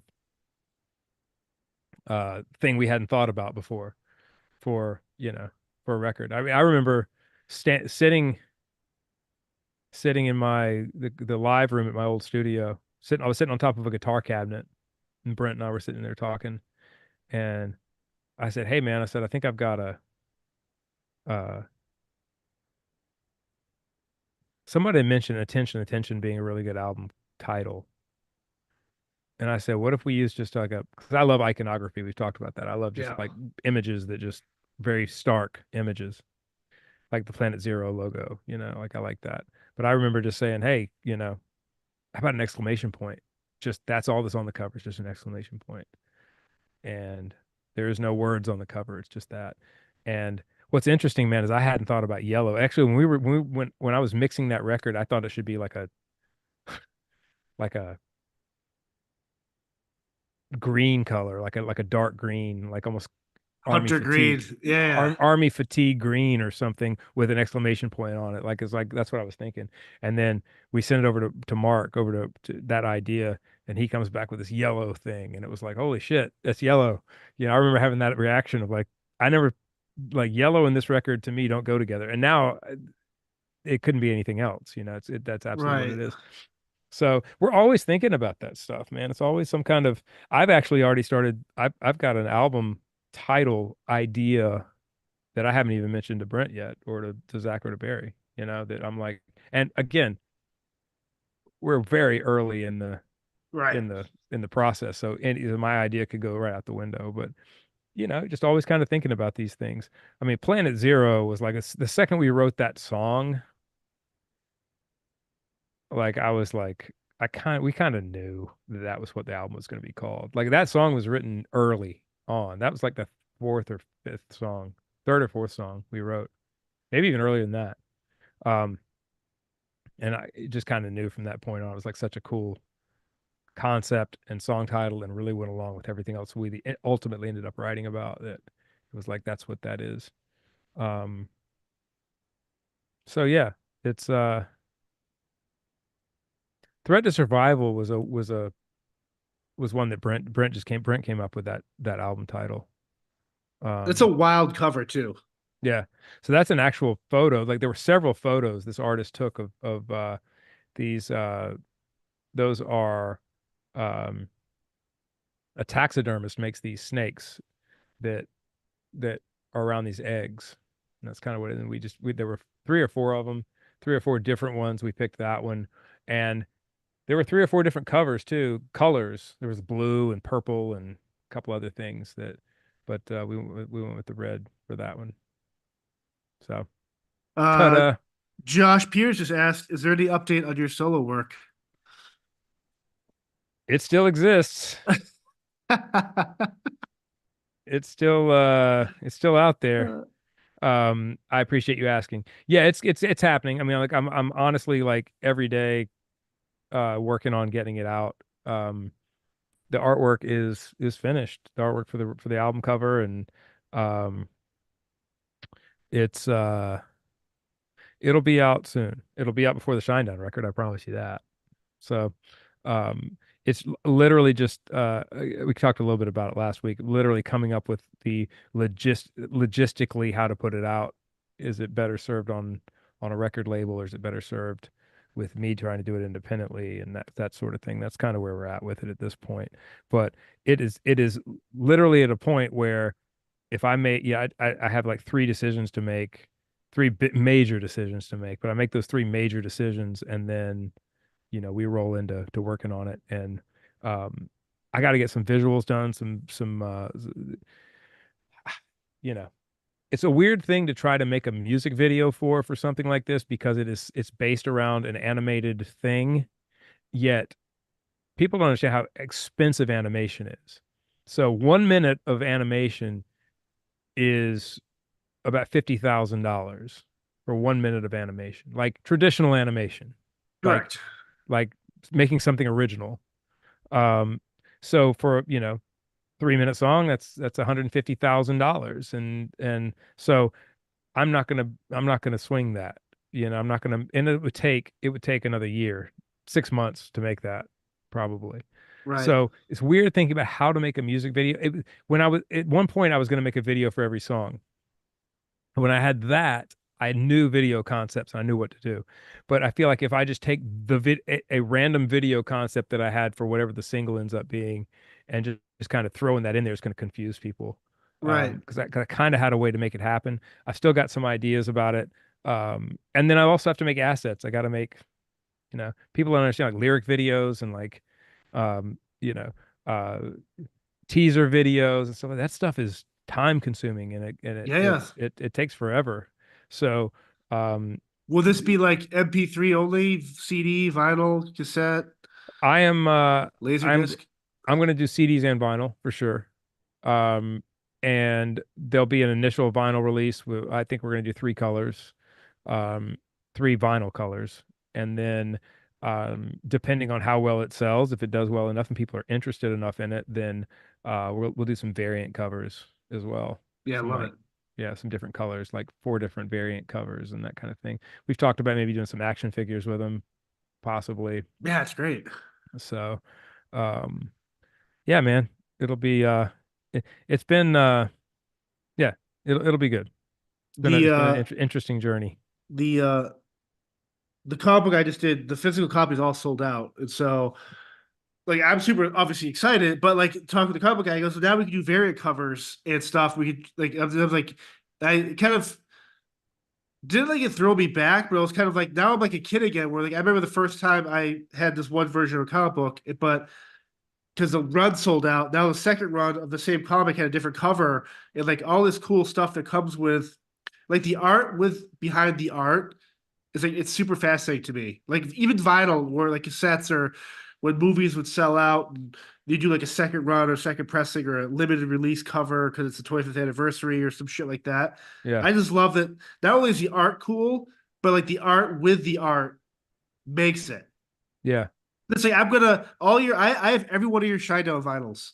Every Wow. single color. I have every single whatever. And Kent and I, like, we're always saying each other links. Oh, you're gonna get the South Korean, North Korean cassette they did with whatever song they didn't write, but it's just AI or some shit. And so it's just like all this stuff where it's like I love the art behind the art. Like it makes it Yeah. fun to be a fan of different, whether it's music, books, or Yeah, I've heard people give like give bands shit or artists shit when they put out like a re-release of a record and they add one song, or they do a variant cover of something or a different color vinyl. They're like, you're just taking advantage of the fan because they're going to buy it again. And it's like that's actually fun for us to like to yeah. make something, to take what we've already made and go now, wow, like sometimes it's like we had two or three other ideas about how something should be, and it's like this allows us to kind of see that through as well. It's like, oh, remember that other cover we were going to do that we didn't use? We could put it out too. It's actually like a lot of fun for But us it's, like, to here's the make those thing: things. if no one's forcing the fans or the people that follow these artists to buy it, but if something sells out or it's not available, then the next thing should be different. So it gives them a chance to buy a different thing. And if the other people want to buy, like I just love the idea, but I never thought that something I would be part of could be in that world where I was like, oh fuck, like now we could do like a metallic cover or like something different where it's just like I don't know, it's just I don't know, it's just like very like I love that art is like endless. Yeah. like different art mediums can have different art mediums attached to the same art. As long as your imagination's working, man, it really is endless. You know, I saw somebody put in here that said that they like stop motion animation and it takes forever. It's interesting you say that because today I was thinking about that. It's like a possibility for what I was maybe for a video thing, but it would take What was forever that? to do. Little pig, let me in. Green Jello. Yes, Well, with they were originally called with Green Jello. Tool. They yeah, it's Maynard's yeah, Maynard. Yeah, But wasn't that originally they were claymation? yeah, originally they were called Green Jello and they had to change it to Green Jelly because Jello sued them to change their band name. But that's Maynard's one of Maynard's bands. It's awesome. We got Or what was Wallace and Gromit? yep. But dude, that stuff just takes like it Yeah, takes absolutely forever, man. And who's the guy that did a lot of this? I can't believe I'm blanking on his name right now. Um, oh boy, I've watched extensive stuff on him. He's the guy that did most of the stop motion stuff for the Star Wars movies, and he just finally finished his film that he'd been making for years. Like he for years and years and years. He finished a stop motion film, and it's evidently like really interesting and really effed up at the same time. I know Um, exactly what you're talking. I just saw the trailer or something for it. yeah, uh, just just a brilliant stop motion animator. He invented a lot of the things that get used in stop motion now all the time. Like the skeletons that go inside. I forget what they call Yes, them. They have a name for them. Aper not aperture. was it Phil Um, Tippett? Not Phil armature. Tippett. Phil Uh, Tippett. That's who it is. Yes, yeah, Phil yeah, Tippett. yeah. Yeah, the armature that goes inside. He like they all have all the ranges of motion and stuff. Like he helped innovate that stuff. Phil Tippett, man, he's got a book out as well. Phil Tippett's got a book, a coffee table book Yes, and his that film Mad God Mad God. Yeah, that's was it, funded through Kickstarter and distributed on Shudder. His work in Star Wars, Jurassic Park, RoboCop. That's pretty rad, man. dude. He's a tortured guy too, man. Temple of Doom, Yeah, Willow, Starship Troopers. yeah. I want to say he's the guy that he came up to with the way that like the guy's f face melts off in Temple in the Indiana Jones movie, like where the guy's face melts. He sort of came up with that too. He's a brilliant dude, man. Let's see. Really interesting. If you look up Phil Tippett on YouTube and just watch some of his stuff, man, it's really interesting. Um, Yeah, he got an Oscar for Return of the Jedi. Man, yeah, he's it's awesome. somebody asked, "How's the fishing?" I love that. I'll tell you how the fishing is. Fishing is not happening right now. Uh, no, it's been good. I went out. Oh man, last week. Last week I went out and we caught three mahi, three barracuda. No, we caught four mahi, three barracuda, a couple of amberjack, kind of bottom fishing in a couple of spots, some vermilion snappers. It's been good, man. It was good. I got some fresh mahi in the fridge, so that's good. If you hypothetically, if you caught a mythological type creature, like say a mermaid or something that's never been seen before, Yes. would you photograph it? Tell anyone? How would you document it, or would you let it just go peacefully back into the ocean? I know you're not going to kill it or stuff it. Like you're going to put it back. Honestly, man, I would have to really think. I would love to have a photograph of it, so just so people don't think Yes. I'm insane, but I don't think that I would make it public. I'm very much like I'm one of these people that I never want Bigfoot to be found. I never want, I never want like I don't want anybody searching for that stuff and like trying to put it in a zoo or anything like that, you know. Right. So if I found if I found a mermaid, if I caught a mermaid, I would. I would absolutely let it go, let it live. Like, I'm very much a let live type of person. Yep. I only keep fish that I'm going to eat ever. So I said I caught all of those fish. We didn't keep all of those fish. Uh, but yeah, I would let it go, and then I would keep a picture for myself probably. And I, I don't know, man. That's a tough one because I think I would rather just share the picture. I share the picture with you and with the band and with my Barry, wife people, and yeah. stuff, and then just be like, I don't want anybody going after this thing, so I'm not gonna really, Well, yeah, I'd have to you know. like release the timing of the picture where they don't know exactly where I was. But the other thing too is like you take this picture, you put it out there, you'd still have people that would say it was fake, CGI, it's bullshit. Even though it's not a blurry picture, you Right. could do all the testing and everything on the photo. It's just I hate when like for me the small percentage of me would be like I would be so pissed if someone says this wasn't real, and I'd be like motherfucker, I caught this male mermaid. We talked, we shot the shit, we took Yeah. selfies, and then we just I let Selfie him with the mermaid, I let him mermaid back in the selfie. water, and he waved his tail, and out he goes. Like I would just Man, be like, you got a dude mermaid. I had like a chick mermaid. Look at you. yeah, like I think that'd be my luck. Yeah, mer dudes. Yeah, just like a he man dude, a merman. But yeah, it'd be an interesting. I wonder how many people would be like, "Oh fuck, How I'm about killing it." a hermaphrodite? Anyway. He's got he tail, or Oh man. All right. so stupid. Like what give me some more questions, man. Let's go. Have you seen the recent documentary Quiet on the Set? If so, what are your thoughts on it? I have I've not. I've not seen it either. I'm kind of I want so to. I will. I'm not I missed the Nickelodeon generation. Like I was just a little too, not that that has anything to do with me not watching it. I probably should be. I wouldn't really know who any of the people are that are in it.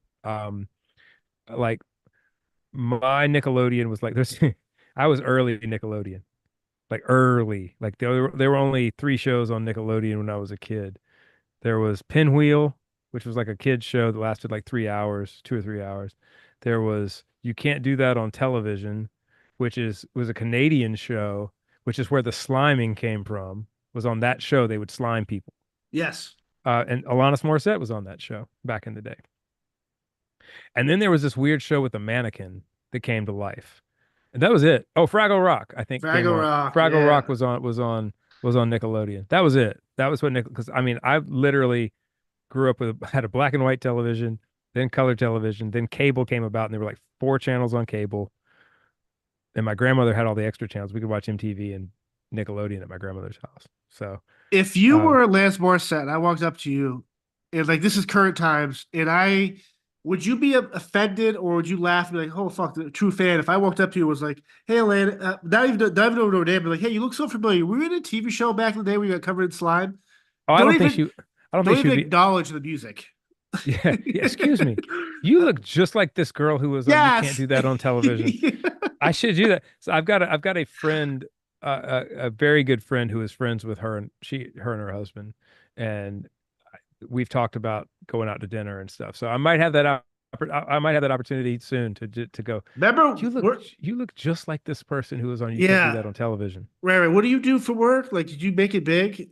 Where we were, I remember you and I were in Europe, probably 2018 to 2019. Maybe that day we did like the walk around Bucharest for 12 hours. Yes, Um, but we were in the cafe listening to that first album, that's like such a oddly great enough. God, such a good record, man. And then you were like, "Hey, do you know who's playing drums?" I'm like, "No." We're like, The "That's bass is bass. yeah, yeah, bass, yeah." Does anybody want to know who played bass on the Jagged Little Pill Alanis Morissette record? And if anybody knows, put it in here real quick, and then I'll say, let's see. We'll wait a second. And also, who her drummer was, and I don't know if he played on the record, but he probably did, but I'm not sure about that. But Alanis Morissette was that record had a lot of Super group. yeah.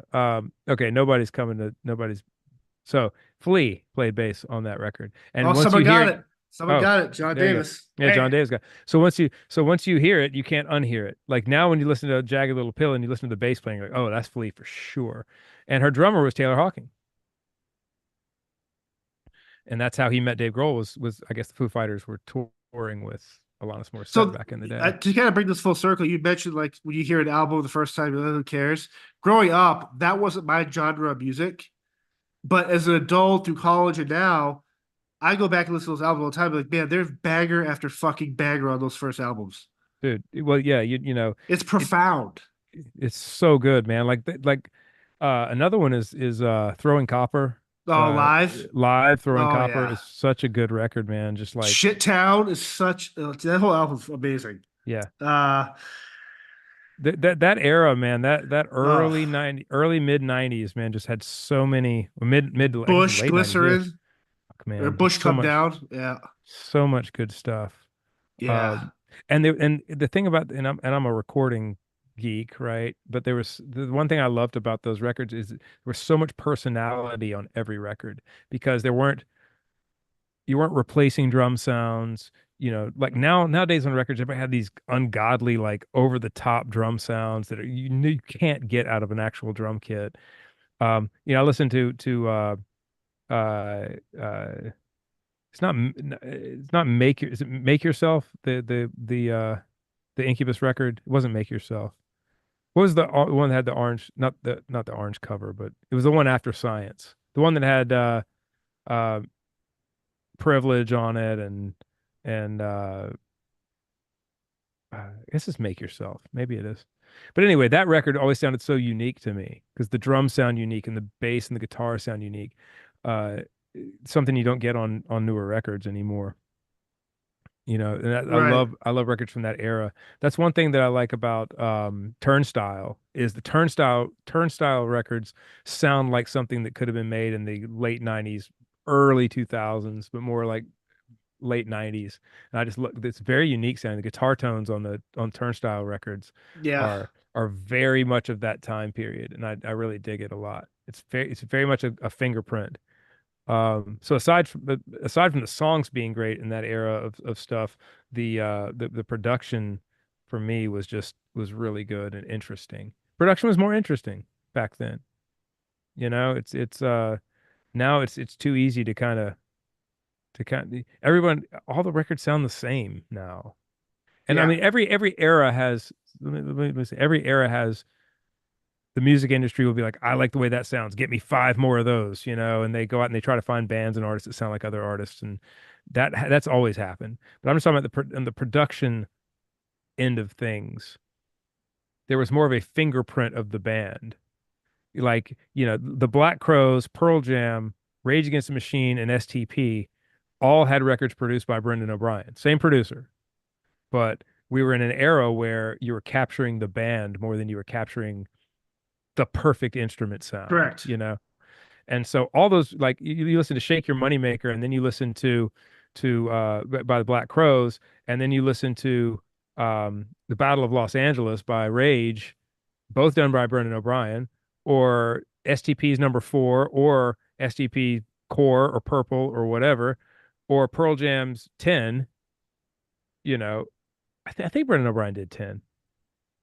Anyway, uh all those records sound completely different from each other, but all done by the same guy because we were in an era of like capturing a band rather than capturing. And that's something that I really, on the last Shinedown record. I mean, a song like Saints of Violence and Innuendo, like there's a reinforced kick drum on that track, meaning that I reinforced it with a more punchy kick drum. The original kick drum's there with it, but there's no replaced snare drum on that song or anything like that. Like that's the sound of the drum kit that Barry recorded, and those are guitars that I mic'd up in the room, and I really trying to be more authentic with stuff. I'm doing it again on this new record, um, because I really want to try to capture a moment in time rather than trying to capture this, you know, crushing, ungodly sounding drum kit and these guitars that are perfectly recorded and perfectly edited, you know, and it's like, sometimes it's more fun just to try to capture a moment, and a sound, and a vibe, and Yeah. you know, and not that that's always the case. Sometimes I'll edit guitars and stuff. I'm not like immune to it, but Yeah. I love that about those records in that era for sure. Default. I see. So Josh Pierce says Default. Default's actually open for Motley Crue this coming week in Calgary. I'll see them. Uh who is your favorite bassist from John Davis? Oh man, How, I've how got so I've got several. I don't really have a favorite. I've got several with what they do. What are you gonna say? So I remember we did Carolina Rebellion the last year, I believe, and you walked to the trailer with I think Rob DeLeo Yeah, from, Robert DeLeo from and SGP. then you were in the trailer just talking to him about bass stuff. It was like you were like a kid. Like it Oh, was dude, pretty yeah, cool seeing him and you like interact talking about, and then watching him later that day. And I never, again, a band I never really got or really cared for, but seeing him play live and how he moves around like a snake, it's yeah, almost like mesmerizing. yeah. That guy's badass, man. He's one of my favorite bass players. Robert DeLeo is for. I'd say when it comes to favorite bass players, Robert DeLeo, Tim Comerford from Rage, um, bu- bu- bu- bu- I for there was a while there where Chris, the bass player from Muse, I dug a lot. Um, Still interesting. Muse has become less interesting to me as a band just over time, and that's just that has nothing to do with them. They are doing great. They don't need me to be, but I kind of lost something for that band somewhere along the way. So I haven't really paid attention to what he's been doing more lately. But um, Michael Anthony from Van Halen, man, just like that guy is the Great unsung hero, singer. if not the unsung hero of that band. Um, but all those bass players I like for different reasons. You know, I like Tim Comerford because he locks in with the guitar riff, and his bass is part of the guitar. It's part of the guitar riff, and it's just like they're just riffing together and they're playing the same thing most of the time. Not all the time, but a lot of the time. And when Rage is locked into a groove or Audio Slave, you know, when they're locked in, it's Hmm. the bass and the guitar are moving together. Robert DeLeo is for a totally other reason because if he's writing bass lines that are complementing guitar riffs. So Dean's playing these guitar riffs and parts, and Robert DeLeo is laying down a bass line, very Motowny bass line underneath. That if you take that bass line out and you remove it, the guitar riff doesn't sound right anymore. Like it's a different way of the bass being part of the guitar riff in a totally different way than the way Tim Comerford's playing. He's he's providing a melodic counter sometimes to the guitar that's playing with it. And if you think about a song like Interstate Love Song is a perfect example of that, like the way Yeah. that works. Um, you take that bass line out against that guitar riff, and the guitar is just not as interesting. Um, and then Michael Anthony just as a backbone, like that guy was like look, if there was going to be a similarity between me and any of those other guys, it's probably going to be Michael Anthony because he's just laying down and leaving space for all this other stuff to happen around it. That's why, you know, I'm kind of a joke bass player in a lot of ways because I'm just laying down the four notes underneath the song that Right. need to be there, you know. It's not that I can't do other things and I can't noodle and do whatnot, but um bass, you know, and just like in Van Halen in our band, bass is just a lot of foundation. So, and then, you know, the singing stuff that Michael Anthony did, and I kind of find myself doing that same job, you know. Interestingly enough, Robert DeLeo is the only one of these people I've ever met. And I got a chance to meet him and talk to him in the trailer for a while. I actually got his phone number and I never reach out to him because I don't want to bother him. Yeah. But he put out a really interesting solo record, man, that is very like sort of country 70s singer-songwriter. Uh, Really an interesting record, man, that I've enjoyed a lot. He's a really good writer. Very The interesting writer. I did that tour with Extreme and someone like Pat Badger, who Oh God, that guy's great, man. when you see him live, you're like, holy shit, this is a not only singing but playing bass, but like just the showmanship alone. Fucking it's cool seeing those artists do their thing, looking at them in like rehearsals and just like seeing them like before the show and just be like how they embody that actual instrument, if Yeah, that man. makes sense. Uh, Aaron Egbin. I don't know how to pronounce your last name. I apologize. Asked, how many takes do you have in the studio before you get the finished version of a song that you hear on the record? That's interesting. Like you don't uh generally you know, I've laid down something for Barry to play to if we're starting with the drums. Um Barry, I usually don't like to do any more than three takes of a song. Like by the third take, he's got it. And then sometimes you'll go back and you'll get some of the drum fills. Maybe you have a different idea, but hey man, let's try this fill here. Like we'll record from this section to this section, and as you come across the fill, try to dum to dum to dum to dum to dum to. You know, we'll drummer talk to each other like that back and forth and try to come up with different fills, and so we'll sprinkle those things back into the song. Um, so usually no more than four at the most with Barry on drums. Um, Guitar stuff and bass stuff is all about vibe. It's like if you nail it on the first one and the vibe is there and it feels really good, great. Sometimes it takes more than that. Sometimes it takes 10 takes to get a guitar part right or a solo right or a bass part to feel right. Yeah, I have a tendency to play initially to play ahead of the beat. I'm kind of in front, not by much, but like just a touch in front. And for me, bass always feels better laid back. Um, but that's just kind of how I play. Sometimes I'm playing a little bit in front of Barry. Zach has a tendency to be a little bit in front of me, playing a little earlier. That's what that means. Playing the notes a little earlier than where they should be played in an almost inaudible way, but it affects the feel. Um, and so sometimes it's getting takes to move the feel back a little bit, or sometimes being ahead of the beat a little bit causes some urgency, and it's good.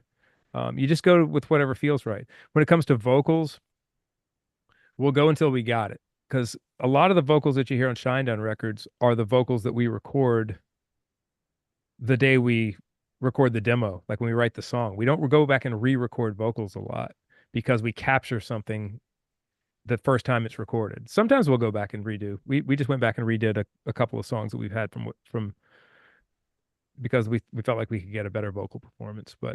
Right. But what we do with vocals is we'll record generally. We'll record the verse. We'll record the first verse, and then we'll record the second verse, and then we'll record the pre-chorus, and then the choruses. We'll kind of jump around like that and record different sections. And then after we've recorded that stuff, then we go back to the verses and we go, okay, now that we've recorded some other stuff, how do these verses feel? The first things we did, do we need to go back and grab them again? So that's kind of how that's sort of it can vary, but that's sort of uh, so I know that doesn't answer your question as to how many takes it takes, but um, that's kind of what it takes to kind of make the soup and put it together. And then you have to mix it and master it and get it ready. So I would say that for me as a producer and engineer and mixer, that from the first time you record the drums till a song is mixed and done, each song is about a 40-hour work week of time, I would imagine. Um, Do you so collect anything? That's what Allison Pooler's asking. Bass uh, pedals, right? Like we've talked about that. oh yeah, we talked about this last week. I collect guitar pedals. Um, I like a lot of interesting guitar pedals. I collect You like weird gear, art like too. this stuff behind me, like these are equalizers, and that's one of my mixing consoles. I got another console over here. I collect gear. I like studio gear. It's an expensive habit to have. I try not to overdo it, but it's But you you also know. like the weird, like Yeah, see, eccentric, like art too. this is the Yeah, there's the that's other nice. console. That's the one that I mix on the most. That's a digital Neve console. So um and those are my big boy monitors, my PMCs. And then yeah. So and there's more gear. I don't want to disconnect us. If I turn that around too much, it might disconnect everything. But yeah, I collect gear and instruments. I like weird instruments. We talked about this last week. Like I like Yep. drums. I've got some snare drums and kick drums and you know Flashlights and stuff. Yeah. flashlights and Yeah. yeah, You and I yeah. But both like the weird artwork too, though, like sculptures and like stuff like that. Like I oh think yeah, you man, and I are for similar with sure. that stuff. Yeah. Well, like this is like Leather Monkey back here. See Leather Yeah. Monkey? Leather Monkey is actually made out of leather. I thought he was a taxidermied monkey. My mom found him for me, which my mom knows what I like. Uh, God bless you, and mom. yeah, it's a taxidermied monkey. Not sorry, it's not a taxidermy monkey. It's leather. He's like 84 years old, the person said. He's kind of creepy. but I like Leather Monkey. And It, then hey, that guitar right there in the corner, that Telecaster that's leaning kind of sideways, yeah, uh, that is what I call the Magic Telecaster. It's been on, that's the guitar on Monsters, the intro to crossfade. Monsters, Yep. the intro to Monsters, the actual, like, all of the heavy guitars on Monsters is that guitar. Uh, that's the guitar solo on Black Soul is that guitar. The intro and most of the heavy guitars on Saints of Violence and Innuendo is that guitar.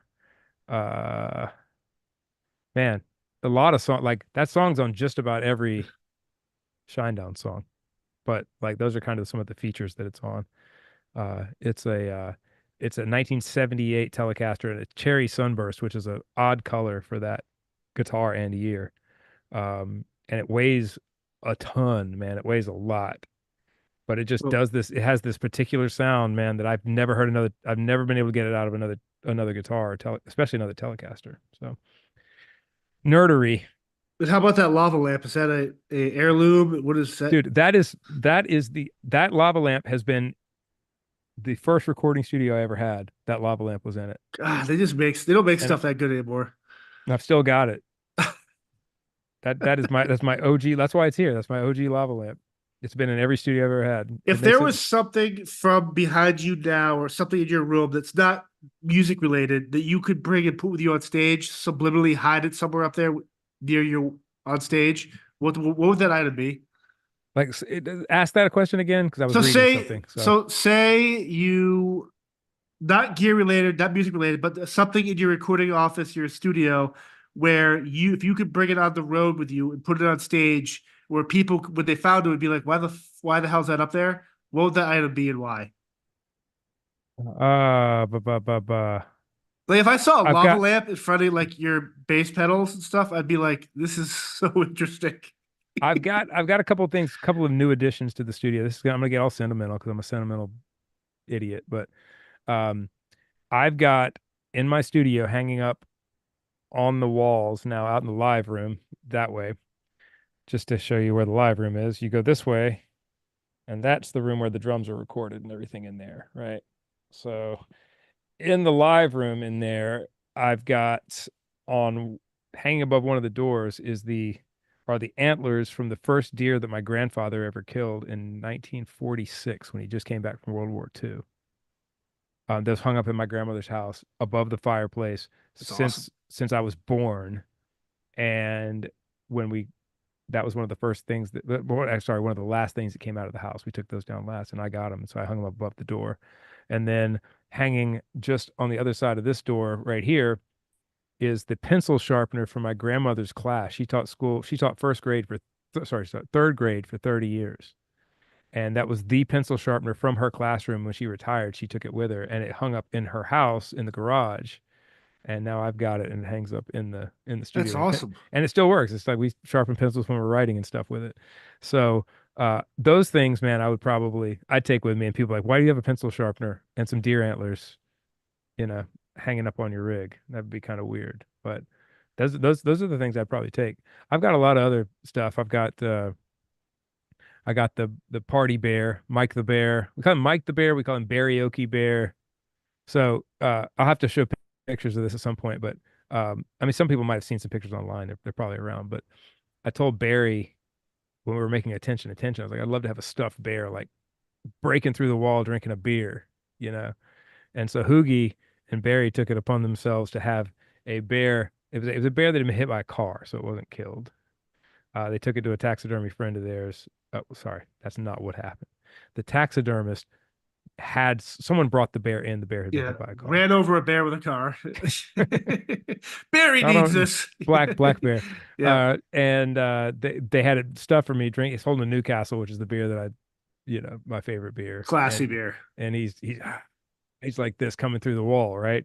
Well, he looked super vicious until one day in this hand where he's like, he's holding the beer. He's like this, and he looked super vicious until I put a microphone in his paw right here, and then all of a sudden he went from being vicious to being drunk singing karaoke because now he's just drunk, like he's singing "Achy Breaky Heart" or something. Yeah. So, uh, So now we just call him Barioki Bear or Mike the Bear. I don't know what I don't know. I don't really know what it is. Mike the Bear maybe might be because he'll because we actually use that microphone. He's like kind of a mic holder. Um, but yeah, I've got that in here. I've got Leather Monkey. I've got Kenny Loggins, who Kenny Loggins is on my Instagram. He's this wood carved monkey that or actually he's more of a gorilla that we found at the Christmas markets that I shipped back home, and he's flipping the bird. Um, I got lots of weird stuff around here. I've got a narwhal, on wall narwhal is hanging up in the. It's not an actual narwhal. It's a paper mache narwhal. I got weird animals in here, man. So there's lots of weird stuff that I got my pigs. These are my metal pigs that are made out of license plates or something back here. Anyway, anybody else got any questions, comments? I love it. No, nothing. No, nothing. These people. Let's go here. I'm trying to read. This would be Ooh, oh, John Davis is throwing some good ones. What would be your ultimate car to have? Mine is a 68 Mustang Shelby 428. Yes, I have worked on one. What's your spirit animal? so somebody's asking about what my ultimate car is. Yeah. What was the car in Mad Max? That'd be mine. The limited, Was that a GTO? What was I that? think well it has what do you call it? Not the Eliminator. Yeah, it has a name. Fuck, that thing was that sounds so good.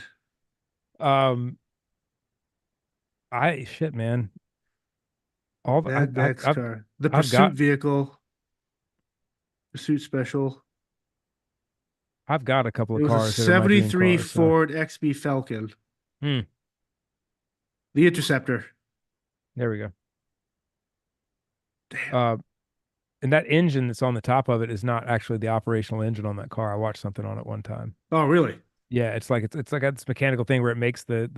the timing chain turns and all this stuff happens, Yeah. but it's actually got a different engine underneath. That's like a prop engine that sticks up out of the top of it. I hate to ruin it for you, but that's what it is. Um, You ruined it. I've got an Aston Martin DB11, which for me is like that's like the most beautiful car ever made, or one of them. Like the lines on that car are just ridiculous, man.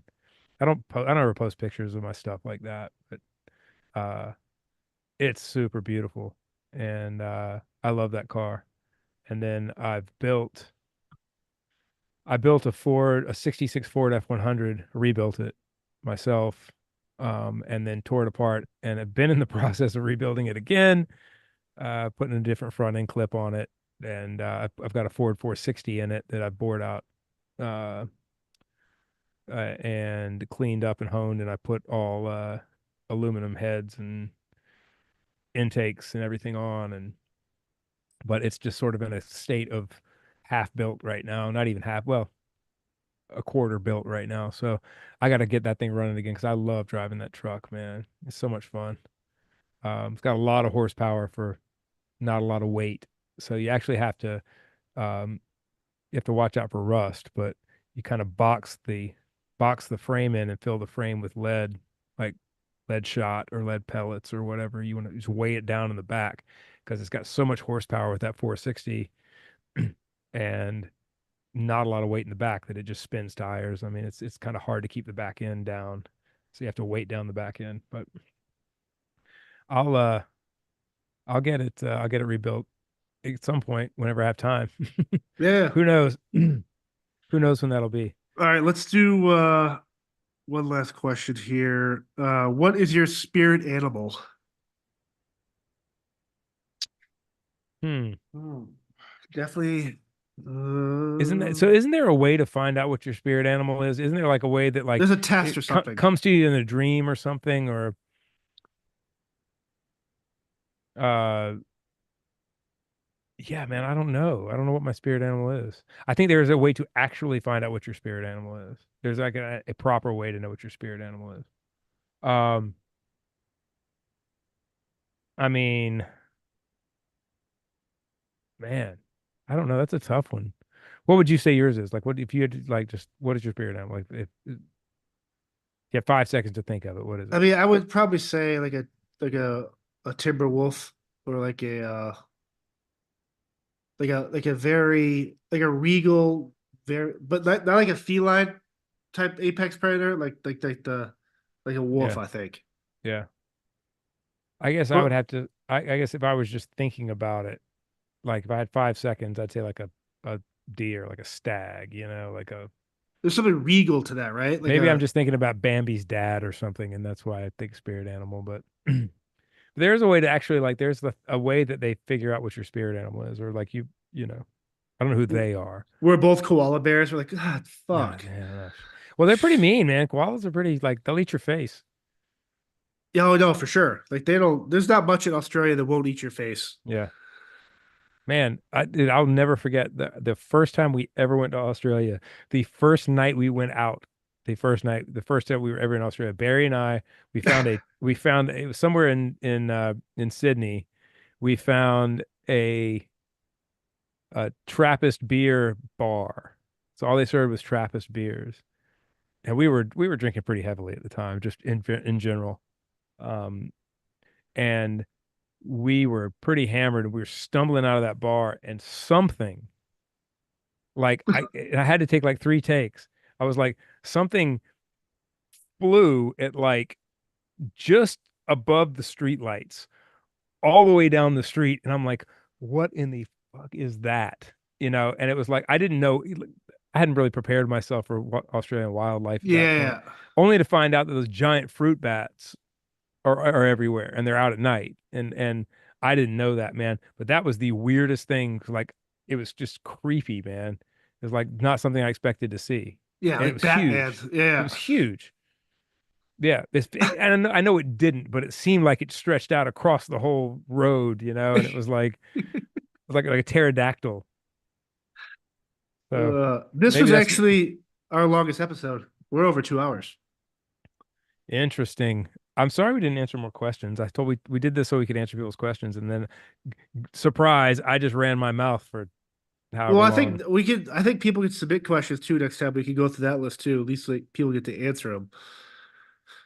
Well, I just want to thank everybody for like enjoying listening to us do this, man, because this is just an idea that you and I had that we weren't, we're just kind of doing it just for fun. So I think Yeah, it's that was awesome that great. people like to listen to it and hear about it and or listen to us, you know, ramble about whatever. Right. But I hope everyone had a good time. Um, I can go eat some dinner now. Yeah, I got to shower, wipe this day off me. It's This, Skinwalker Ranch night, buddy. yeah, I know. It's probably on It right now, right? Nine it o'clock. just came on.